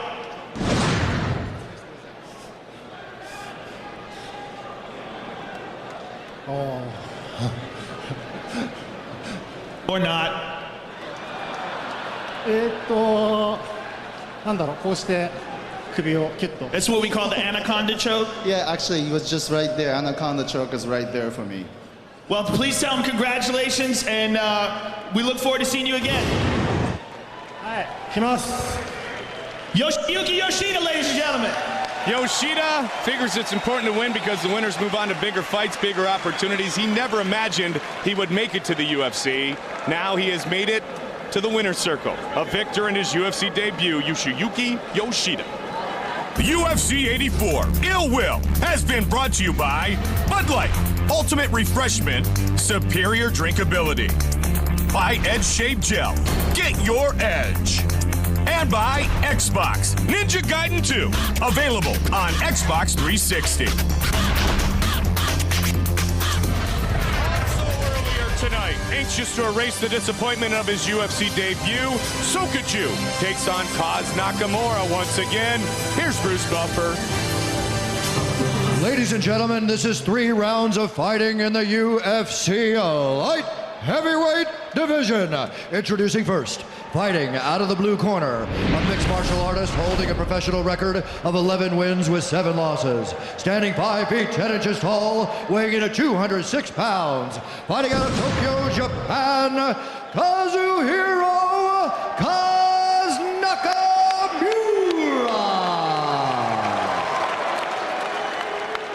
And now introducing his opponent, fighting out of the red corner, a mixed martial artist holding a professional record of 4 wins with 2 losses. He stands 6 feet tall, weighing in at 204 pounds. Fighting out of Temecula, California, the African Assassin, Sokachu! And when the action begins, our referee in charge of the octagon is Steve Mazzagatti. Nakamura trains with Japanese gold medalist Hidehiko Yoshida in judo, as was mentioned by Joe. Sokachu, a second-degree black belt in judo. Bring it on, come on. 2 stocky judo guys who are very well-rounded and set to compete. Red trunks for Sokachu, blue trunks for Nakamura. If Nakamura stands in front of Sokachu, don't blink. Because Sokachu is explosive. Right knee taped up on Sokachu, just for a little extra support.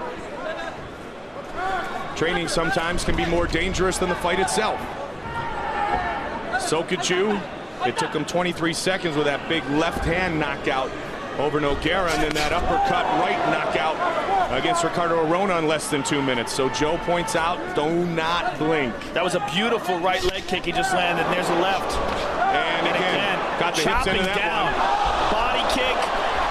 Nakamura took a punch right there. Nakamura can take a lot of punches, though, as we saw in that fight against Machida. And again, he mixes it up.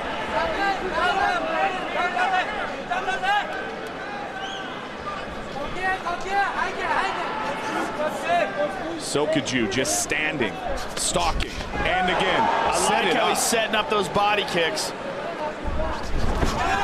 Nakamura comes forward. He's stepping into those, Joe, those body kicks as you described, and again, setting it up with the hands. Yeah, he's setting it up with the left hand, then he throws the right kick afterwards. And that will chop down the legs of Kaz Nakamura over time. Or he may fake. See if he follows with a head kick.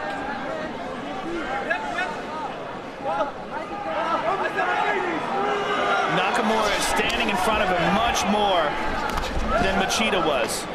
And it gives him an opportunity to load up and attack. Good Superman punch. And then the follow-up with the knee. Sokoudjou looks sharp so far. What was frustrating for Sokoudjou in the Machida fight is that Machida is so elusive. Nakamura is basically standing right in front of him. Machida has such an unorthodox style. He's been elusive to everybody he's fought, Joe, and he's frustrated a lot of great fighters. Sokoudjou, one of the most recent. Let's see if he can frustrate Tito Ortiz tonight. Exactly, it will. Nice knee by Nakamura. Nakamura tried to throw the elbow earlier, too. And Nakamura has been in there with some furious strikers, been in there with Vanderlei Silva. He landed a nice right hand on Sokoudjou there.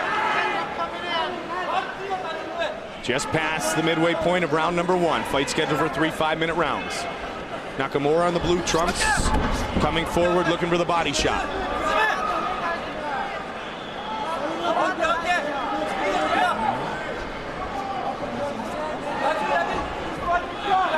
See if Nakamura becomes a little more active.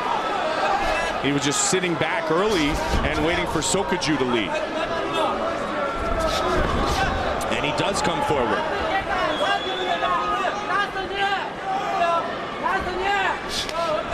Mike, Nice. I wonder what the injury is that is forcing Sokoudjou to tape up that knee like that. He hadn't thrown a right kick for a while. He just threw one there. But I wonder if that's something significant or if it's just to brace it. Well, he started out throwing kick after kick after kick, Joe, and it was working, and as you said, he went away from it. Well, it looked like he slipped in one of the exchanges with Nakamura. It looks like he slipped, and since then he's only thrown one kick. I mean, the way it is taped, it looks like it's taped almost as a knee brace for support. And that means he tweaked something. And he's gone away from what was working very well, leading with the hands. And he's not moving back as well either. Not at all. I mean, it could be he's just looking for an opening, just try to set something up. There he goes, he threw it again. That's been his go-to so far here in round number 1. Right hand. Nakamura trying to change levels on more than one occasion. A couple of times with a jab, that time with the right hand. Loves to come forward with that left hook. Sokoudjou has seen it coming, though. 30 seconds remains in round 1. Nakamura is a guy that looks like he could easily make 185 pounds. And he's talked about it. Sokoudjou, on the other hand, looks almost like a heavyweight. Nakamura feels the UFC's light heavyweight division has the best fighters in the world, and that's why he wanted to take this chance against Sokoudjou. Put his name in, if you will, the same sentence as some of the top ones in the game today. He got hit hard, and he is saved by the bell. He got rocked, but Nakamura will move to round 2.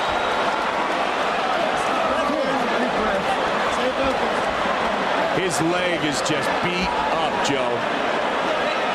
This might be it. Yeah, it might be over. He's saying something to his corner. He might be done. And his corner's saying, sit down, let's keep going. He got caught with the right hand. It looks like he fell on his knee as he went down, Mike. Let's take a look at that again. He got caught with that right hand, and it looks like he fell with his knee trapped under him. We can see that one more time. It's all over. That's it. It is all over. His leg is buckled. Sokoudjou wins for the first time here in the UFC.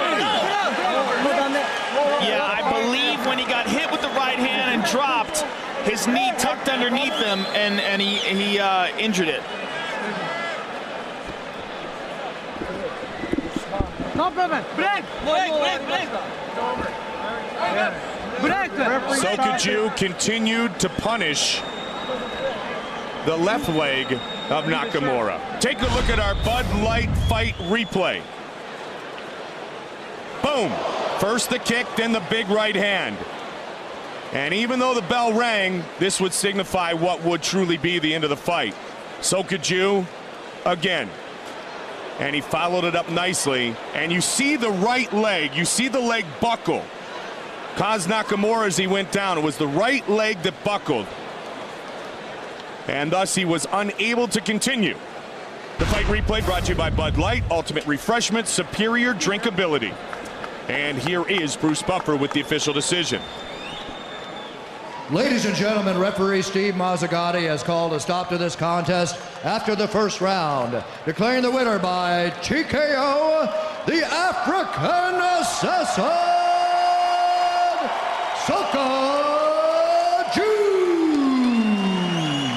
He gets a long-awaited first win inside the octagon. Nakamura could not continue. Sokaju is with Joe. All right, I'm here with the winner, Sokaju. First of all, congratulations on your first UFC victory.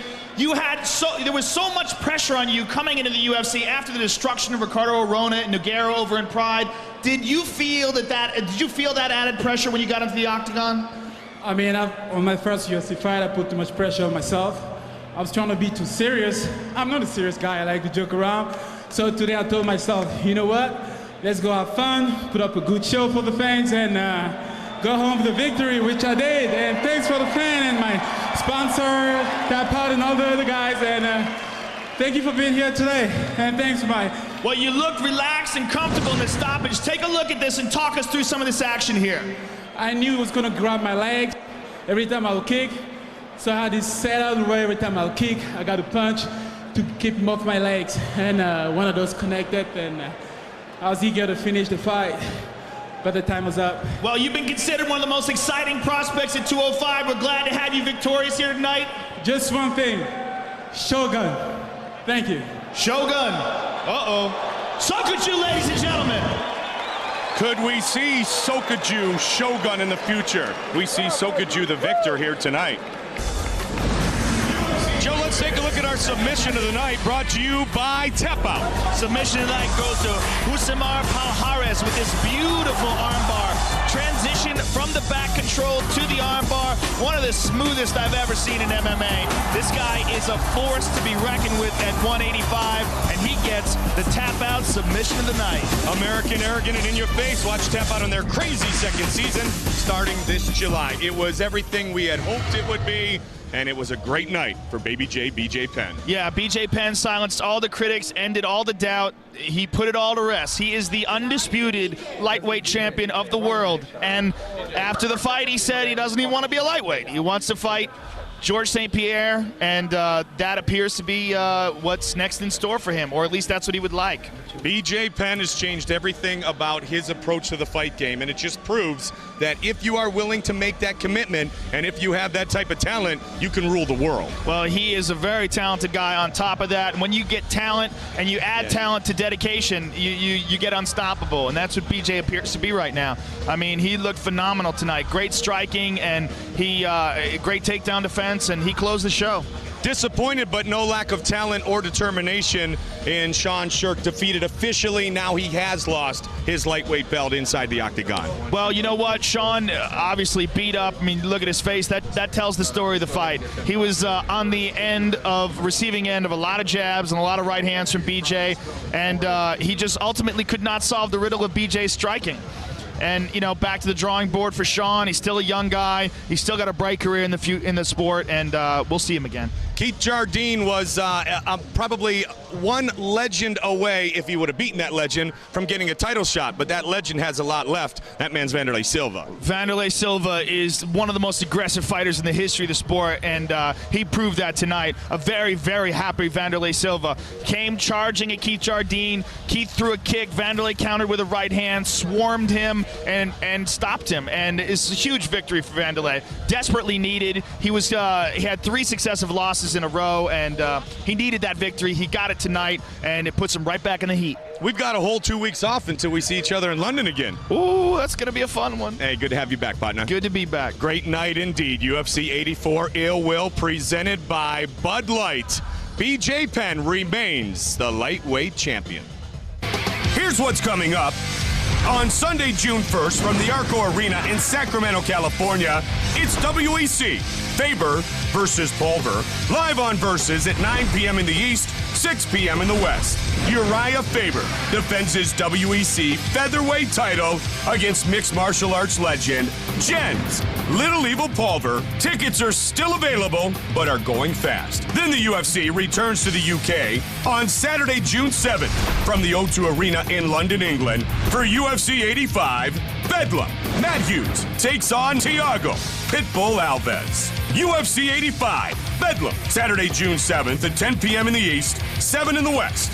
Or watch it live at 3 p.m. Eastern, 12 p.m. Pacific on pay-per-view from London, England. Every Wednesday, tune into Spike TV at 10 p.m. for The Ultimate Fighter, Team Rampage versus Team Forrest. The season culminates with the live finale on Saturday, June 21st. On Saturday, July 5th, from the Mandalay Bay Event Center in Las Vegas, it's UFC 86, Jackson versus Griffin. Quentin Rampage Jackson defends his light heavyweight championship against Forrest Griffin. Tickets are still available. Then, on Saturday, August 9th, the UFC heads to Target Center in Minneapolis, Minnesota for UFC 87, Seek and Destroy. UFC welterweight champion George St. Pierre faces his toughest test in #1 contender John Fitch, who's 8-0 inside the octagon. Plus, Kenny Florian faces Roger Huerta in what could be the lightweight fight of the year. Saturday, August 9th, from Minneapolis, Minnesota. Tickets go on sale tomorrow at the Target Center box office. Tickets for all UFC events can be found at Ticketmaster.com and StubHub.com. And that's what's coming up inside the octagon. The lightweight champion, BJ Penn. For all the post-game reaction, log on to UFC.com. You can also view the unseen preliminary matchups and get a preview of our next event 2 weeks from tonight in beautiful London, England. The executive producers of the Ultimate Fighting Championship, which return to Las Vegas tonight, Frank Fertitta III, Lorenzo Fertitta, and UFC President Dana White. Tonight's show, supervised by Craig Borsari, produced by Bruce Connell, and directed by Anthony Pasquale Giordano. Shaq was in the house. Tim O'Toole puts it all together, as does Alan Connell. And Joe Silva's been a busy man. And what a card we had tonight. Lyoto Machida sends Tito Ortiz away from the octagon defeated. David Spade said, "Bring me some more action." And we got a newcomer. He's a Croatian. It's not Krokop, it's Reljic. And I'll tell you what, he's something very special. A striker and a finisher. Uriah Faber's looking forward to Jens Bulver. And Vanderlei Silva shows us we have a lot to look forward to as the Axe Murderer finally returns to the winner's circle tonight, knocking out the Dean of Mean, Keith Jardine. And in our main event of the evening, the lightweight championship between the prodigy BJ Penn, the muscle shark Sean Sherk, it was Baby J, BJ Penn, dominated the other lightweight champion who finally had his belt taken away inside the octagon tonight by the best 155-pound fighter on the planet today. For my partner Joe Rogan, Mike Goldberg, saying so long until next time. We see you right back here inside the octagon.